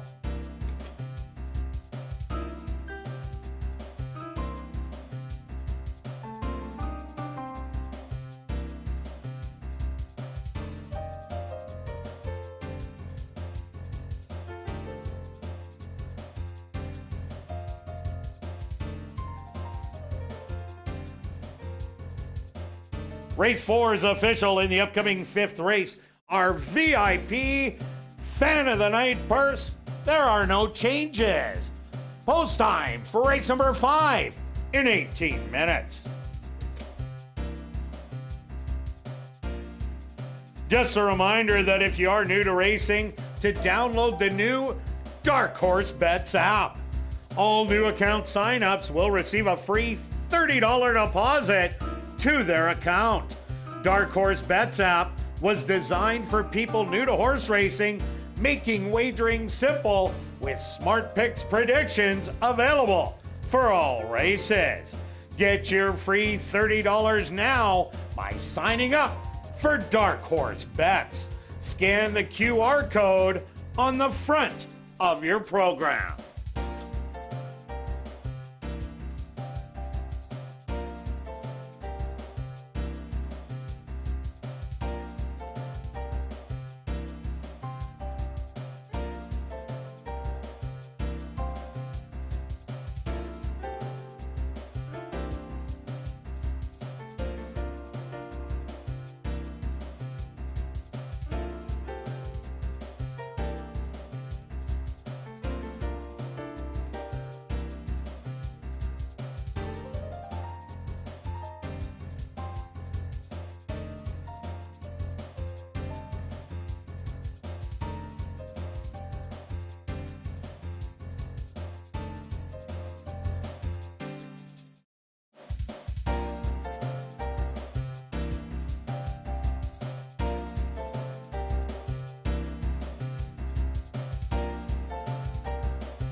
And welcome back down the paddock for race number 5. We have a Manitoba, Saskatchewan, North and South Dakota bred maiden race for colts and geldings 3 and up.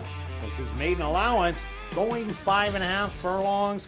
Let's take a look back at race number 4. Go in gorgeous. Tongue tie on. Maybe that was the key, but the horse ran huge. Antonio Whitehall continues his hot streak. Yeah, another good ride. Didn't show much first out. One thing of note, the race went quite slowly. Yes, There's it did. So horses were forced up to the front. And the 2 favorites, they did have a little trouble. They did. They both had trouble at the start, and then the one had to rush and be used, and then kind of got caught in a tough spot. And that's what you get. Remember, these are not the best horses on the ground, and so they aren't as versatile as some of the best mares or horses on the ground. It's like everywhere. The cheaper horses, that's where you're finding long shots come in. So, but a great ride and a great win for Going Gorgeous. On to race number 5, Stretch. Who do you like? Okay, I've landed on the one.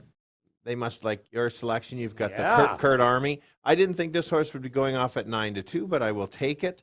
Was the beaten favorite twice. I don't like that angle, but I do like that it was touted, and now you have a year later for this horse to improve. I like the steady works every 7 days coming in. Showed a bit of speed in the first start against Lady Cop, who was undefeated after 3 starts. Correct. So it's not like he ran against any poor ones. Did lose. You made a good point. 4 horses in each race and was 4th in both. So be careful on that. But that's where I'm starting.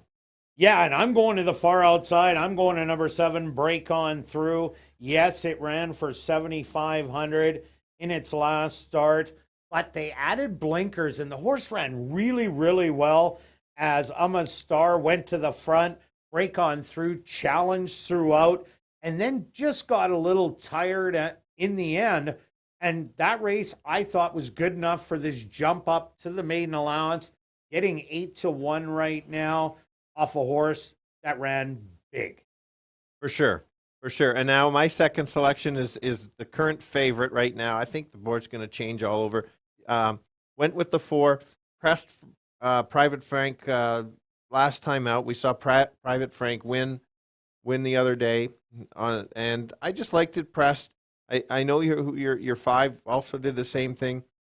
Either way, I think they have both a chance to improve, and I just landed on the 4 as my second selection. Yeah, I ended up taking the 5, Kentucky Jake. There was a photo between the 2 of them. GB's Turbo ended up winning the photo. But Kentucky Jake, I think this horse has a big upside to move forward off that race as GB's Turbo. Had 3 starts under the belt. Fred Rawson, he has his horses ready to go. Last year, he had a real good win clip and a win string going.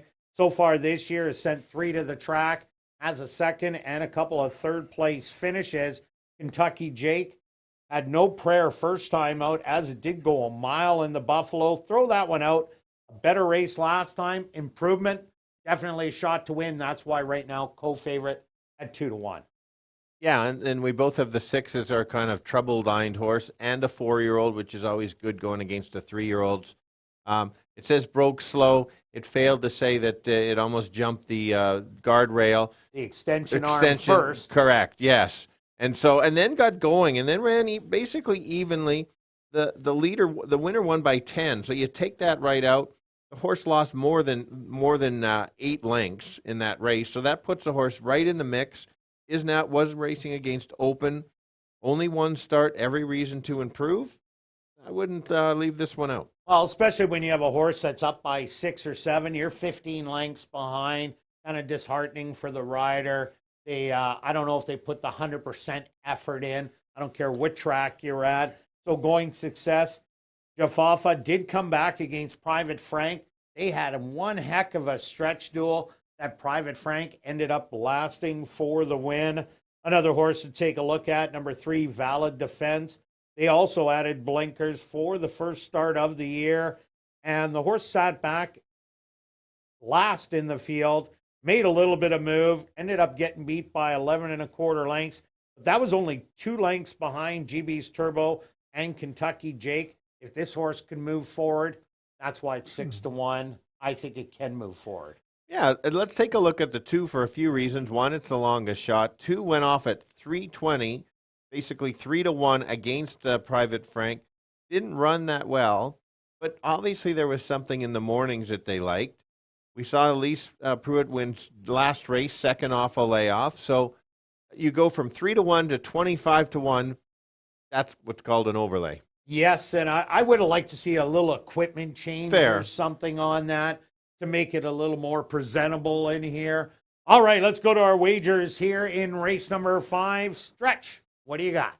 Well, it is a tricky race. Many horses have angles. I just made a simple 30 place on the 4 bet. I think there could be an unknown that steps up, but I just think this is kind of the reliable play with the works and touting. I don't like the betting pattern. So this horse was the favorite before, now only 9-2. That worries me a little bit, but we'll keep it at that. No stretch change alert just yet. And myself, I'm going to do an exactor box, 5, 6, and 7, a $3 one for 18. You can go $1, and it's only $6. Good luck with all your wagers here in race number 5, and we'll see you back for race 6.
Horse on the track for race number 5, our VIP Fan of the Night purse. They're going to go 5.5 furlongs for $20,000.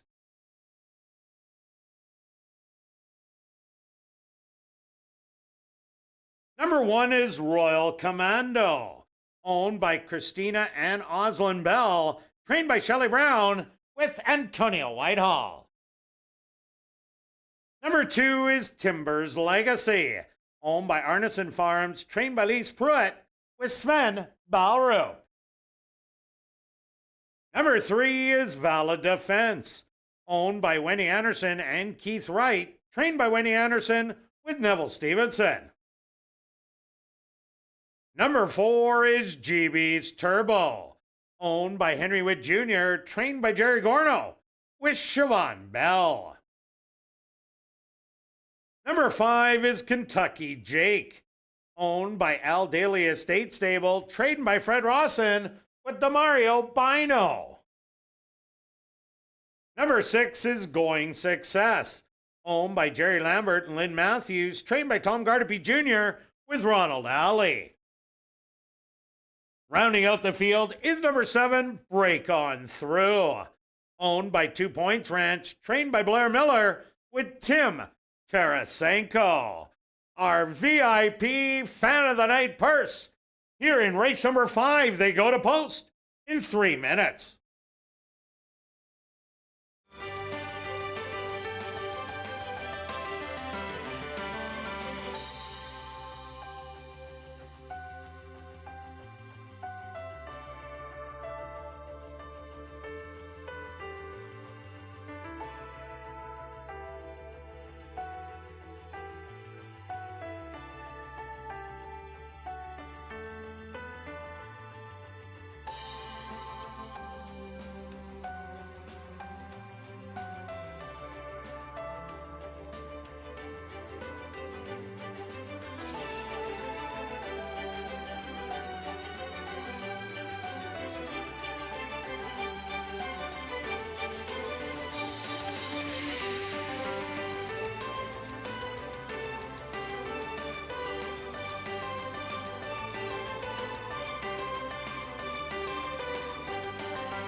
It's now 2 minutes to post time at ASD.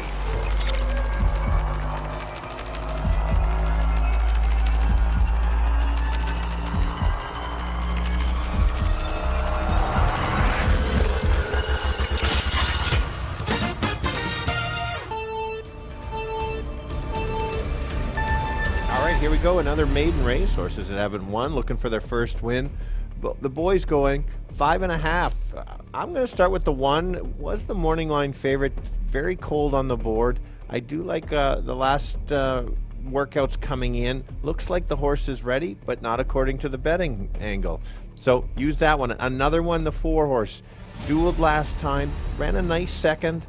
Battled it out with some of the other ones. I think this horse is going to improve after the second over the track. The trouble horse is the 6 at 8-1. So let's go 1, 4, and 6.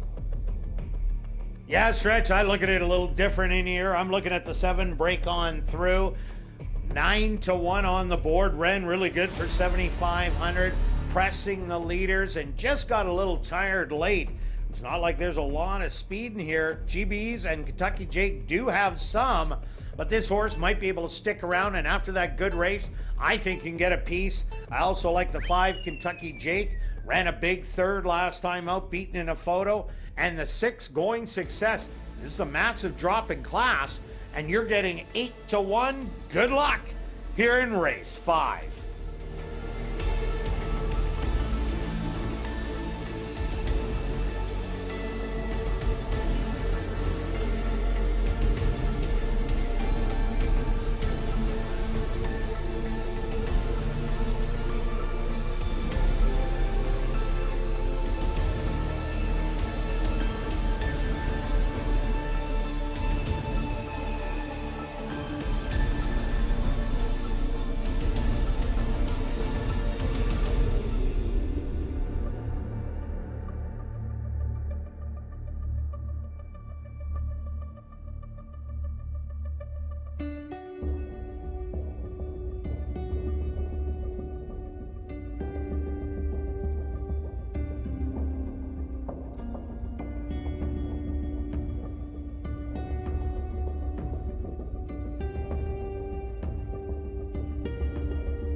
Royal Commando, the first one in.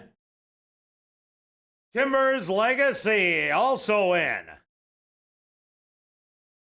Next up will be Valid Defense.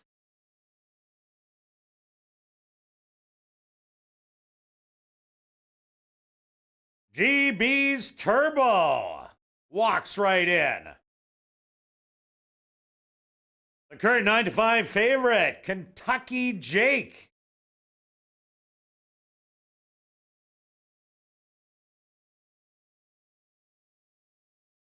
Steps up and in. 2 left to load. Going Success will load with Outrider Ronald Alley. When Going Success is in, Ronald Alley will climb back aboard.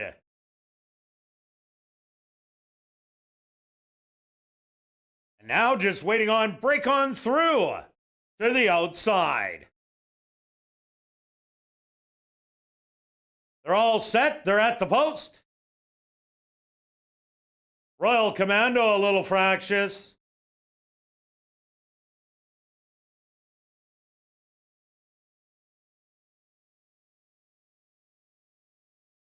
And they're off. Breaking a little slow was Going Success.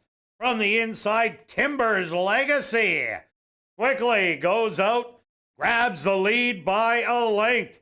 To the outside, GB's Turbo. On the rail, Royal Commando, Going Success. 4 wide on the outside, in between horses, Valid Defense. Then another length back to Break On Through. And Kentucky Jake is the trailer.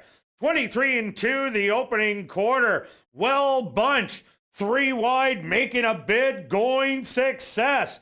Now engages GB's Turbo. Timbers Legacy falling back to third. Kentucky Jake coming with a run on the outside. They hit the head of the lane. It's Going Success. Has the lead by 3/4 of a length. Fighting back, GB's Turbo. Kentucky Jake with all the run on the outside. Kentucky Jake and Going Success. These two to the wire. Kentucky Jake is going to take it. Going Success, second best. Photo for third and fourth between Valid Defense and GB's Turbo.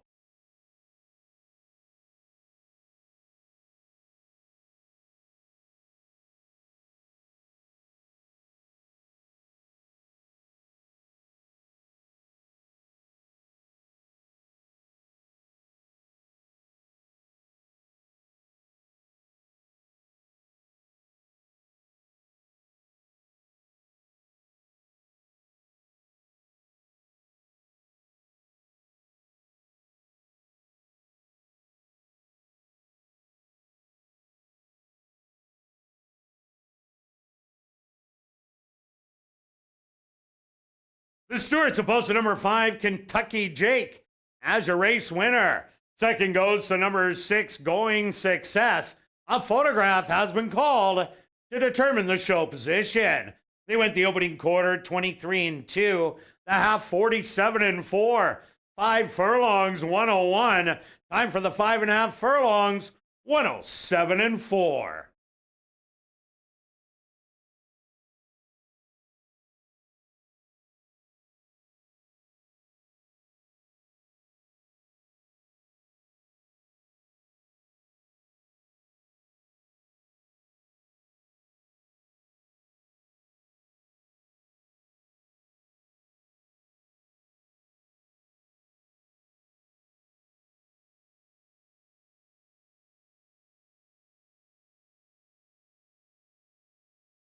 Results of the photo show number 3, Valid Defense, finished in third.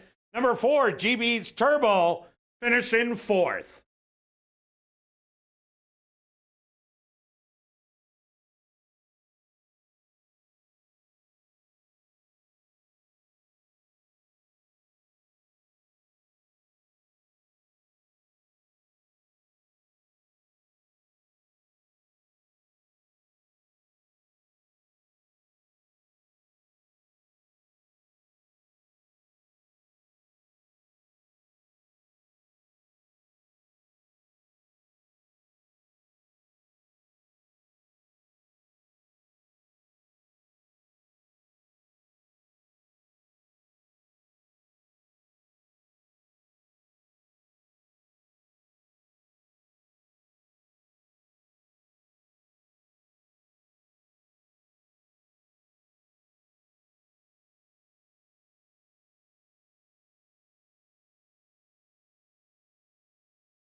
Now entering the winner's enclosure, the official winner of our VIP Fan of the Night purse, that's number 5, Kentucky Jake. Kentucky Jake is a chestnut gelding, 3 years old, by Kentucky Bear, out of the mare Commando Kate, by Going Commando. Owned by Al Daly Estate Stable, trained by Fred Rawson, and ridden to victory by Demario Bino. Time for the 5.5 furlongs, 107-4.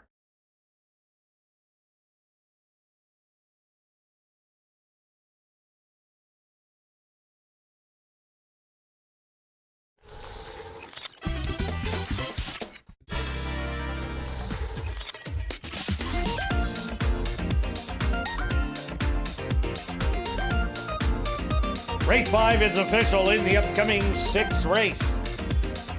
Number 1 outcome, the owner should read Silver D Stable. Kicking off late double wagering here in race number 6.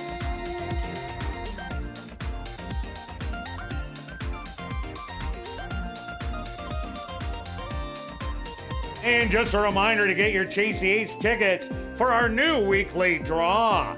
The Progressive Jackpot is guaranteed at $5,000 if you pick the Ace of Diamonds.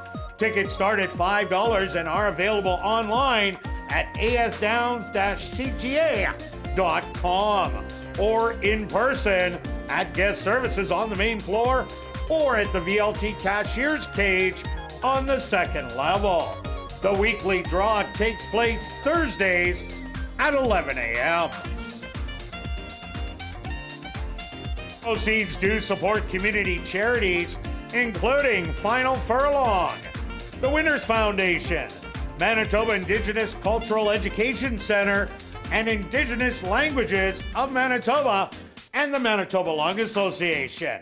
By purchasing a ticket, you are helping these charities make a positive difference in the community. Thank you for supporting the Chase the Ace ticket program.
Welcome back down the paddock for race number 6. We have a $5,000 claimer for 3-year-olds and up that are non-3 lifers. They're going to go 5.5 furlongs. Let's take a quick look back at race number 5. A very well-timed ride. Kentucky Jake and Demario Bino getting up in the final 2 jumps. Yeah, it was mowing down the leaders late. Good selections on your part. That's the ones that 2 of them that you liked. Got the exacta box for $3. Yeah, paid really well. A good angle on the one was the morning line favorite, was not getting bet at all with some okay work, so that right away was a big red flag. The 5 got more action. You got to watch that. The 6 is a good example of why you have to watch the replay. That's so important because there's breaking slow and then there's really kind of losing all chance. That horse did and ran a nice even race, and it was a 4-year-old. So good selection there, Kirt. Let's move on. All right, on to race number 6. Stretch, what do you like? Okay, I liked Drop Caribou race very much last time. I liked the horse in that race as well. Opens at 4-5. Didn't think it would be this low. But if you watch again the replay and how easy it was done, Kirt made a good comment about the first fraction. This horse got pulled to the lead and never looked like he was going to lose. He was just so much the best. Figures say he can move up. I think you're going to get a better price than even money. Is just a bit of early money on it. And I think it could be at the speed just because it was so much the best, but I think this horse can stalk. It's not like a pure speed type. It was just when you're so much the best, you just end up on the lead. Yeah, I see other speed in here. Even though Drop It Caribou, they ran on the same day. So then you can kind of look at times and they matter. Went 5 lengths faster, 1 second faster than the Just a Buster Euro Silver Biz race. And that's the quarter I'm looking at. They kind of got closer by the half, but they weren't sending in that race. But I see the 4, 6, and 7 all showing speed. So I went to the 5 North Fork. Here's a horse that took a year off and was running well at Turf Paradise, was claimed, put away, and came back in the Devin Gittins barn. Ran absolutely huge, only to lose by a length. And we see Just a Buster also ran that huge race. But North Fork has speed to run at, impressive sense, had a dream trip up the inside. North Fork was wide. I think it's going to get a really good trip once again behind the speed. So I'm thinking this horse has a big shot, and we're getting 9-1. Yeah, I'm with you on that second selection. Hopefully gets. I think we'll get a better trip than last time with everything being wide and everything can get that position. Now I used the 4 just because I wanted to have a potential speed horse. There's some back class horses in the waiver claiming can't be claimed. If you look back at some of those allowance non-2s, when this horse gets the lead, gets brave and just keeps going. Last time didn't get the lead, and so got tired and gave it up. I think if they let this horse go and they decide to rate the others, this horse could be dangerous or stick around a little longer. And the 6 horse, Just a Buster, both our second selections, 10-1 on the board. This horse coming around the turn for home, got pushed out about 5 wide. And then Impressive Sense got to the rail and ended up going and taking the win away from Just a Buster. That was a winning race that Just a Buster ran last time out. I'm expecting the same kind of race. So 10-1 on the board, I think that's absolutely crazy. It is, absolutely. So going to the 2 horse, you got to understand conditions, and you look at that last race, and it was 6 beaten 16, an allowance optional claimer, racing a horse called Big Nick, who we've been comparing to the horses that came out of that and have won. Yeah, key race. At much, much higher level.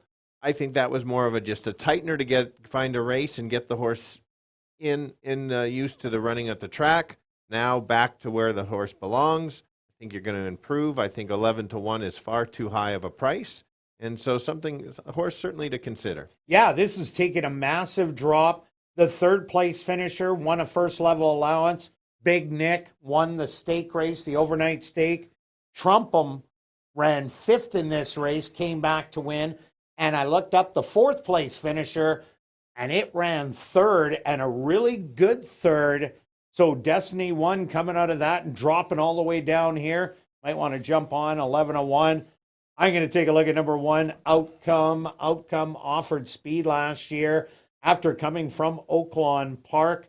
Took the drop to the bottom to get the job done to win the non-2, and then couldn't get the non-3 condition. Starts off here under the waiver, but this horse likes to win on the front end, and there's just too much speed in here. For sure. And let's talk about the miler for the layoff. That's the 3-horse coming from Woodbine. We've seen success from that. You can look at Carl doing really well. I think the race is probably a little too short for this horse. It will be closing late. Maybe it's obviously a bit of a tightener. We'll probably be seeing this horse when they go 2 turns, but you've got to find a spot. You don't want to just sit in the barn, so why not give the horse a shot here? Well, you got to. Carl Anderson has had everything ready, even though he hasn't had that winter racing under the belt. Let's go to our wagers here in race 6. Stretch, what is that?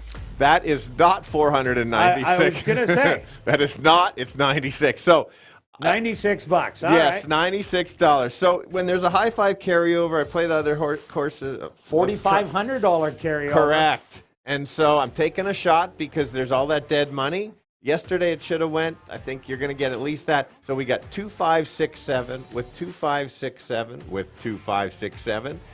Throw in the closer 2, 3, 5, 6, 7. And let's go 2, 3, 4, 5, 6, 7 on the bottom. It is expensive. Grab a partner, but there's money sitting there, and you can win now. It's not a jackpot. Well, my head is dizzy from that bet. I'm just going to go 30 to place on the 5 North Fork. Good luck with all your wagers here in race 6. We'll see you back for race 7.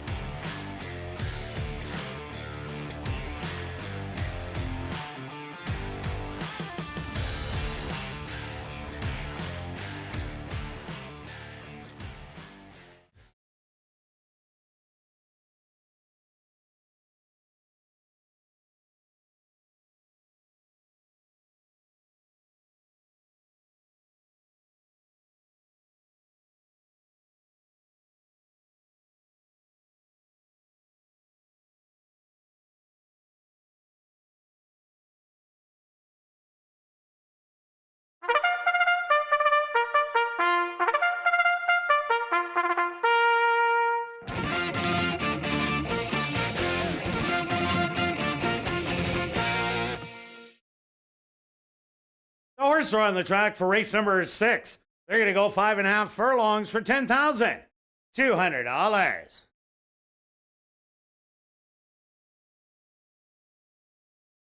Number 1 is Outcome, owned by Silver D Stable, trained by Shelley Brown with Antonio Whitehall. Number 2 is Destiny 1, owned and trained by Bill Mooney with Neville Stevenson.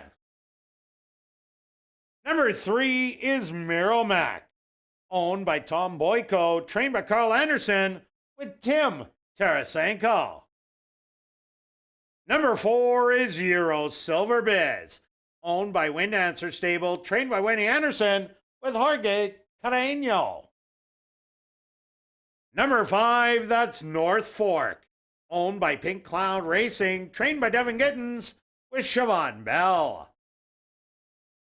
Number 6 is Just a Buster, owned by Mike Powers, trained by Jerry Gorno with Arthur Badu.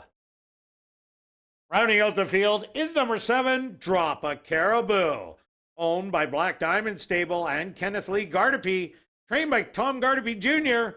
with Ronald Alley. Post time for race number 6, 4 minutes away.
is now 2 minutes to post time at ASD.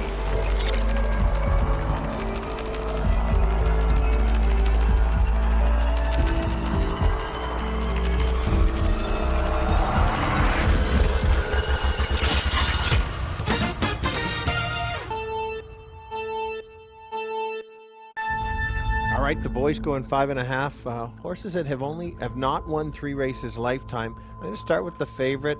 Everybody saw that last race and how impressive it was. He just might be too good for these. Was so good, pressed the start and just took over. Similar performance, puts him in the winner's circle. Let's find some prices in here. Got the 6 horse here at 10 to 1.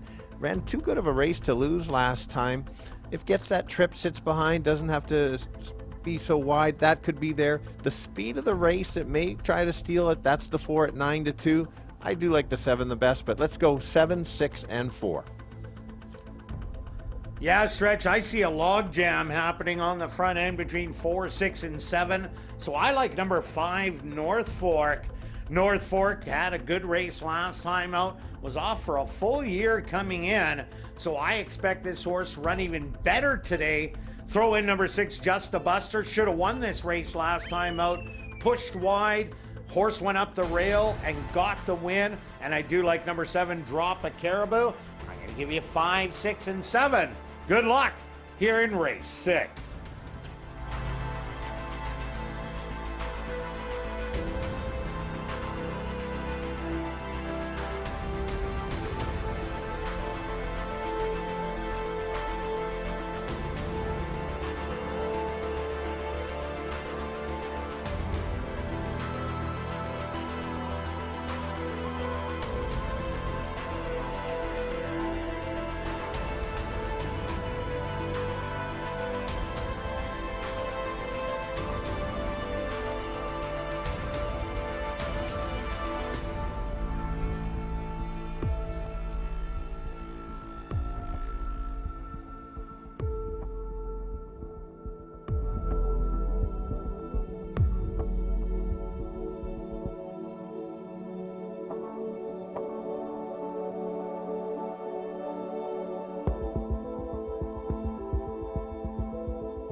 It's post time.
Out come the first to step into the starting gate. Destiny 1 goes in. Next up, Merrimack.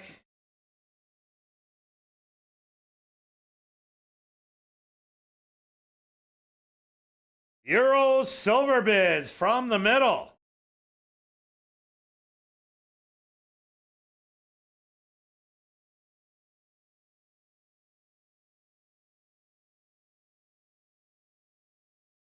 North Fork will take his position. Just 2 left to load. Just a Buster.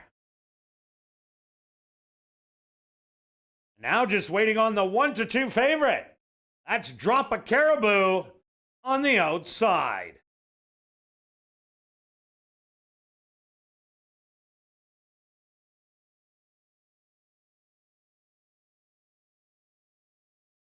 The field is set. They're at the post. And they're off.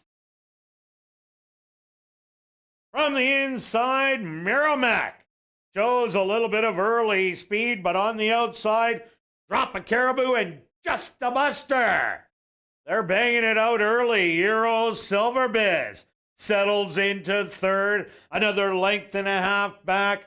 Outcome in between horses on the rail. Merrimack to the outside, North Fork. And then a gap of 5 lengths back to Destiny 1. Spot in the field a dozen.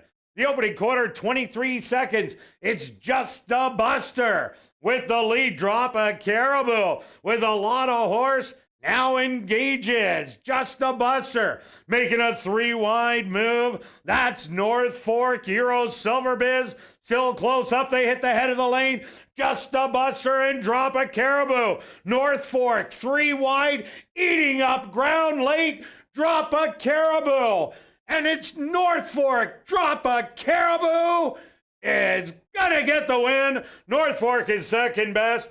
Third's gonna go to Just a Buster. Close for fourth.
Stewart's opposed to number 7, Drop a Caribou.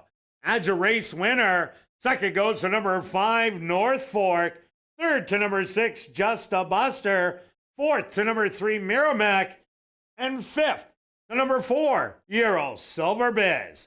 They went the opening quarter, 23 seconds. The half, 47-1. 5 furlongs, 59-4. Time for the 5.5 furlongs, 106-3.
Now entering the winner's enclosure, the unofficial winner here in race 6, that's number 7, Drop a Caribou. Drop a Caribou is a dark bay or brown gelding, 4 years old, by Where's the Ring, out of the mare Stormy Ado by Sileck. Owned by Black Diamond Racing Stable and Kenneth Lee Gardepee, trained by Tom Gardepee Jr., and ridden to victory by Ronald Alley. Time for the 5.5 furlongs, 106 and 3.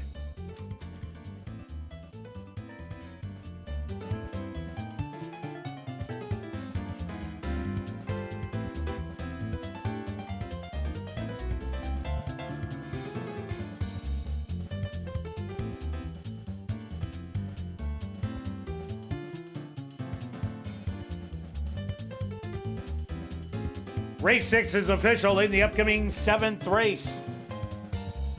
There are no changes. Super high 5 wagering here in race number 7.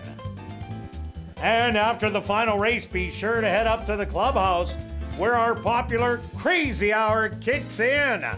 Beer, shots, and wine are just $4.75 and 25% off all appetizers. Plus 140 VLTs ready for action until 1 a.m.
And welcome back to the paddock for race number 7. We have a $5,000 claimer for fillies and mares, 3-year-olds and up that are non-2 lifers. Gonna go 5.5 furlongs. Let's take a look back at race number 6, Drop a Caribou. Ended up running absolutely huge and getting it done at the short price. Yep, the race kind of shaped up kind of how we saw the race going. And your 5 closing late, finished in full around. That 7's just a pretty good horse for this level, and the figures said could move up and showed that could. The price was a little low on that, but well, I kind of liked it with North Fork. My price was good, but I was getting pretty antsy with that 10 to 1. Yes, and on the win. And I would have liked your 5 to get up because I had the high 5 either way if the 5 wins or the 7. So our show was on the board on a high 5 this year. We've got that out of the way. Yeah, it was only 96 and not 496. It was not. So you made a profit on to race number 7 stretch. Who do you like? All right, let's begin with the 3 horse. Nope. Oh yeah, No. we don't have that horse. We don't have and it's the favorite. Neither one of us. Kind of like Kate's Princess. Correct. Yes. So let's keep it going. I've got a 5 to 1 shot, 2 to 1 morning line. Living Sky used this horse last time. Chased the other speed, couldn't get the lead. It was Diane's Wish got the lead. I was actually a little surprised that horse cleared as easy. And maybe the jockey thought, well, let's just rate and try to close. Well, that's what this happened. The horse chased, dropped back, came again, and was game right to the end. So I've got to give this horse another shot. It's in the mix. It's a wide open race. If you saw the show earlier, the pre-show ASD Live, mentioned how tricky because all the horses were basically run below par. So that makes the race that much harder. Yeah, the horse I went to is number 2, Lady Creative. That was the first sprint that she did have in some time. Was down in Phoenix running all miles. And she hit an allowance non-2 lifer. And as I said on ASD Live, the second place horse, Mechanic Susie, 1 to 9 in here. Ducati Gold, the third place horse, would be 2 to 5 in here. And Lady Creative only lost by 7.5 in the end. This is a massive drop in class. Jerry Gorno, he's been on a roll. Him and Praven Badri won 2 yesterday. I expect this horse to sit closer to the front, but not right on the front. That is going to be number 8, Misgiving. But Lady Creative, she can run all day as it shows. I think she has a big shot, and that's why she's 3 to 1. Yeah, I'm with you. I was going back and forth on the 2 of them on who to go on top. I'm going to take a Bomber for 3rd to kind of close it out for the day, and that's it's this condition. Nobody's run that great of races. Last year, this horse was running really well. I know it showed nothing. Clearly needed a race. Maybe the second start's going to help. Big overlay. I shouldn't say that's not fair. 15 to 1 right now. That's about what the price is. May even go up a little bit higher. Hopefully it improves and makes it pay. Yeah, and myself, I have a long shot. Number 1, White Rose Spirit. Was 7th in the race, but I beat only 4 lengths in the end. I will take any horse at big odds that's within 5 lengths of the winner. And you get Antonio Whitehall, that's red hot right now. Already 2 wins on the evening. So White Rose Spirit will draw the rail in here. If it gets a good break out of the gate, he's been putting every horse in a really good spot to win. So I'll take 11 to 1 all day to fill in my triactors under the 2 and 3. And another long shot to look at, number 7, Victoriaville. This horse showed a little speed, fell back, and then came on a bit in the end, finished right beside White Rose Spirit as it was 6 beaten 4 lengths. This is another one that could bump up your tries or your supers. For sure. Well, let's talk about the favorite. She has been the favorite 5 straight times, probably going to be 6 straight times. She's won 2 of the first 5. Last time, got the lead and tired. She's won against the Manitoba breds. This is open. She won at 15 cents on the dollar. That's always good to kind of take note of what she was beating in that race. Now running with the open. Certainly can improve and go, but now has to go a little bit longer. Certainly can. I just think she's she's not surprising if she wins for sure. She is the favorite. I'm just trying to beat her. Yeah, I think she's vulnerable in here. Also, take a look at number 6, Fingertip. 4th beaten 3 3/4. Was in that big photo finish last time. This one was 6 wide into the lane. That doesn't help your chances. This horse gets a better trip, 7-1. That can finish off anything for your top 3. Sure, and if there's a late battle and you need a bit of a closer, that would be the 5, just for Charlotte. She's good. That last race wasn't a bad first out. Could get right in 4th or 5th for the high 5. Everybody's jumped on the high 5. Remember, it was 1, but you can win it again in this race. And that was against the boys. Now gets to go against the girls. All right, let's go to our wagers here in race 7. Stretch, how are we ending it off? Okay, so I've got 30 show on the 3. Beth, I need your help. Let's get rid of that. I've got a little extra money in the pocket. Yeah, after getting the high 5. And let's put it up there just like you got. 2-3 with 2-3-4, $10 exacta wheel. If you didn't want to spend that much, you could spend $1 exacta wheel and it'd only be $4. So 2-3 with 2-3-4. And myself, I'm going to go 2-3, 2-3 with all, a $1 triactor, and 2-3, put in the wedge. Take all with 2-3 on the back end. Those are $12 each, $24. Good luck with all your wagers here in race 7, and we'll see you back tomorrow, 6:45 Central, for ASD Live.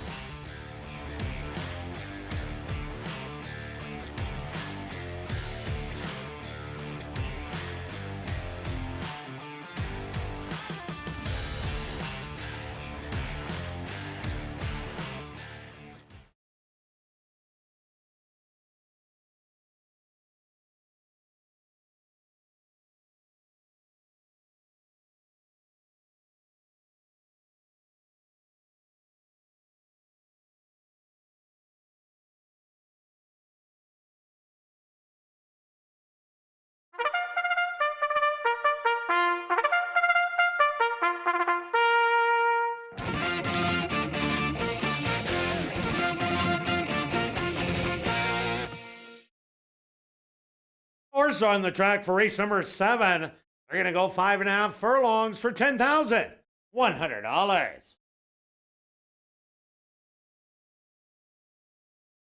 Number 1 is White Rose Spirit, owned and trained by Shelley Brown with Antonio Whitehall. Number 2 is Lady Creative, owned by Scott Horse, trained by Jerry Gorno with Praven Badri. Number 3 is Living Sky, owned by Don Gallant, trained by Carl Anderson with Sven Balroot. The 4 is Miami Souvenirs, owned by Staff Max Stable, trained by Curtis Maxwell with Siobhan Bell. The 5 is Just for Charlotte, owned by Vela K. Butler, trained by Jennifer Jordan with Nyrone Austin. Number 6, that's Fingertip, owned by Pink Cloud Racing, trained by Devin Giddens with Ronaldo Cumberbatch. Number 7 is Victoriaville, owned by Keno Martin, trained by Stephen Gaskin with Arthur Badu.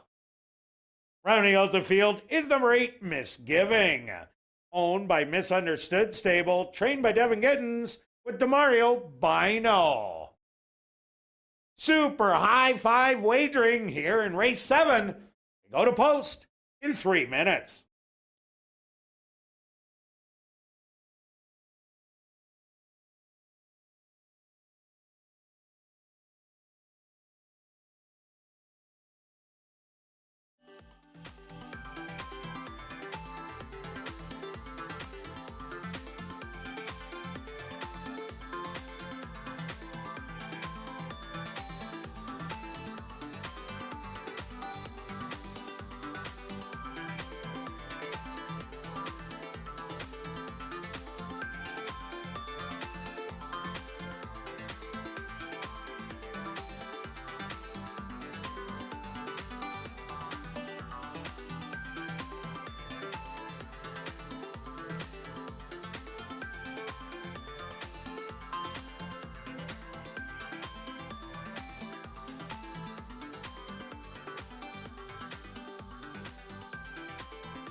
It's now 2 minutes to post time at ASD.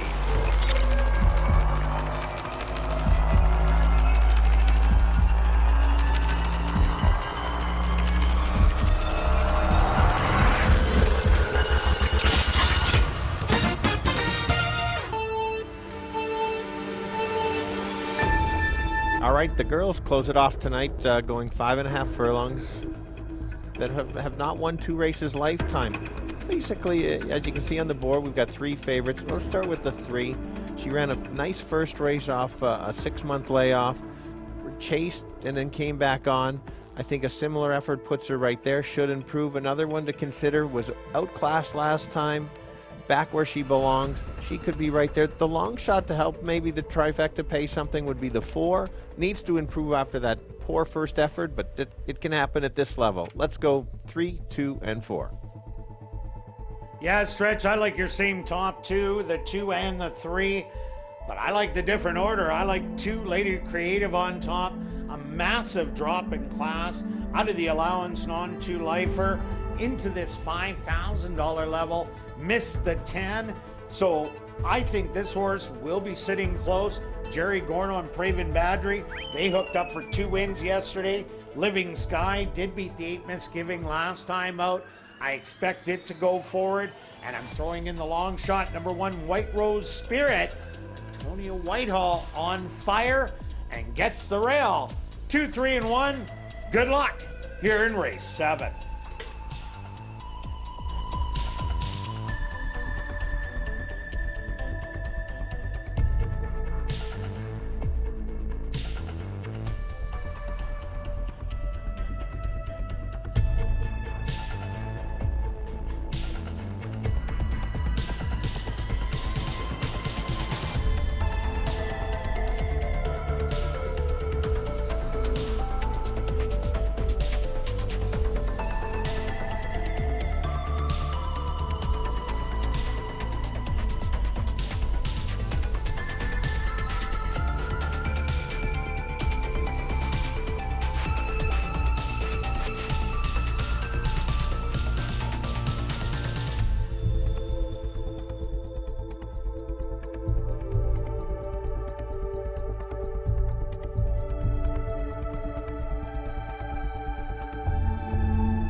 It's post time.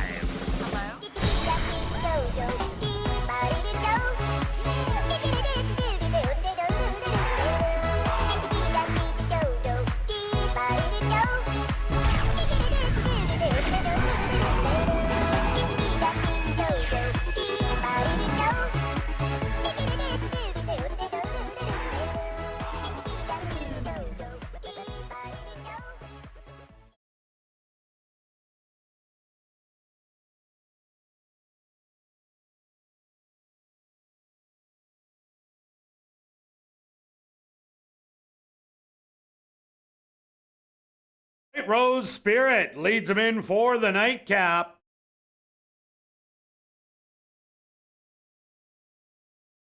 Lady Creative is in.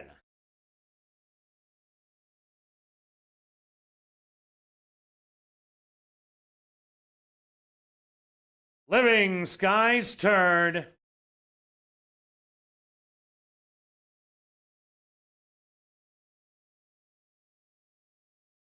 Miami Souvenirs goes in.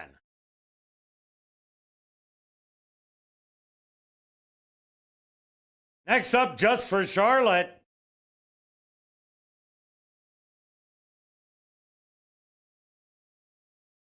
Fingertip steps up and in. Just 2 left to load. Victoriaville.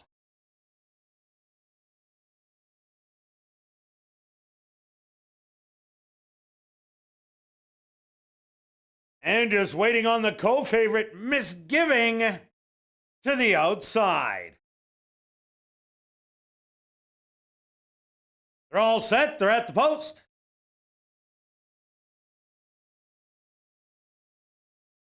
And they're off.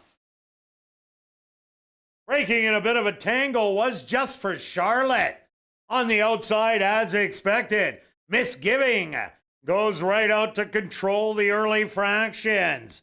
Living Sky in between horses in second. Victoriaville up close early in third. Lady Creative hugging the rail in fourth.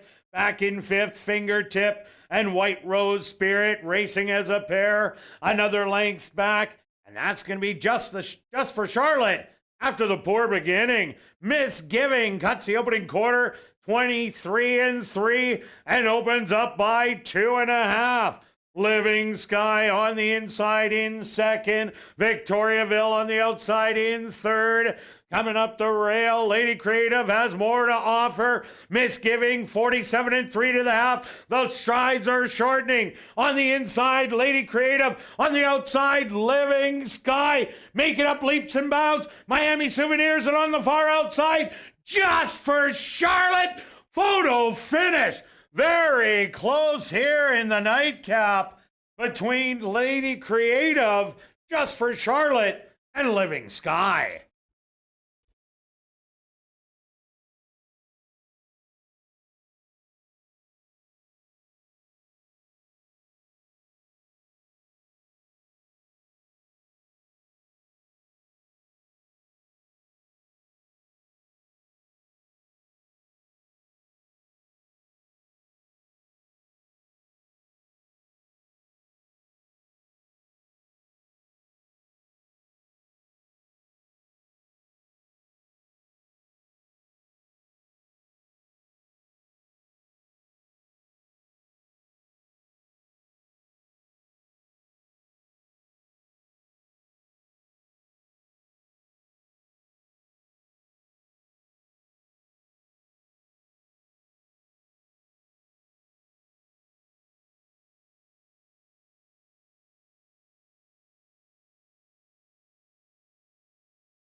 The stewards posted number 2, Lady Creative.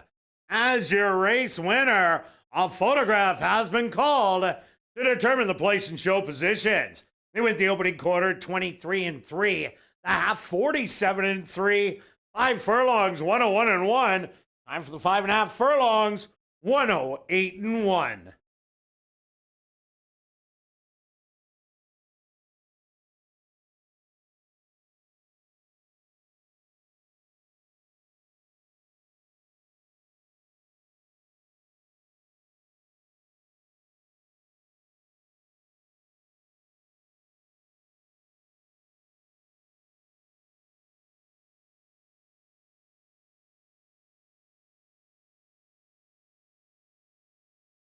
Results of the photo show number 5, Just for Charlotte, came in second. Third goes to number 3, Living Sky. Fourth to number 7, Victoriaville. And fifth to number 4, Miami Souvenirs. Now in the winner's enclosure, the unofficial winner here in race 7, that's number 2, Lady Creative. Lady Creative is a Bay filly, 4 years old, by Creative Cause. Out of the mare YOLO Lady by Eastern Echo. Owned by Scott Horst. Trained by Jerry Gorno. And ridden to victory by Praven Badry. Time for the 5.5 furlongs, 108-1.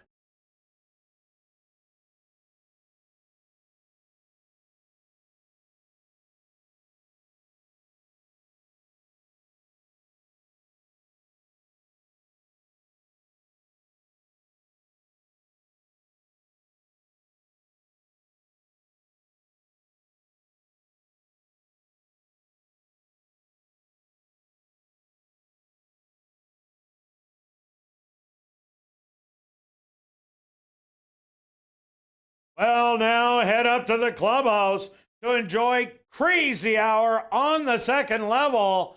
Beer, shots, and wine, $4.75 and 25% off all appetizers. Racing resumes tomorrow at 7:30. See you then. But now, head up to the clubhouse for Crazy Hour.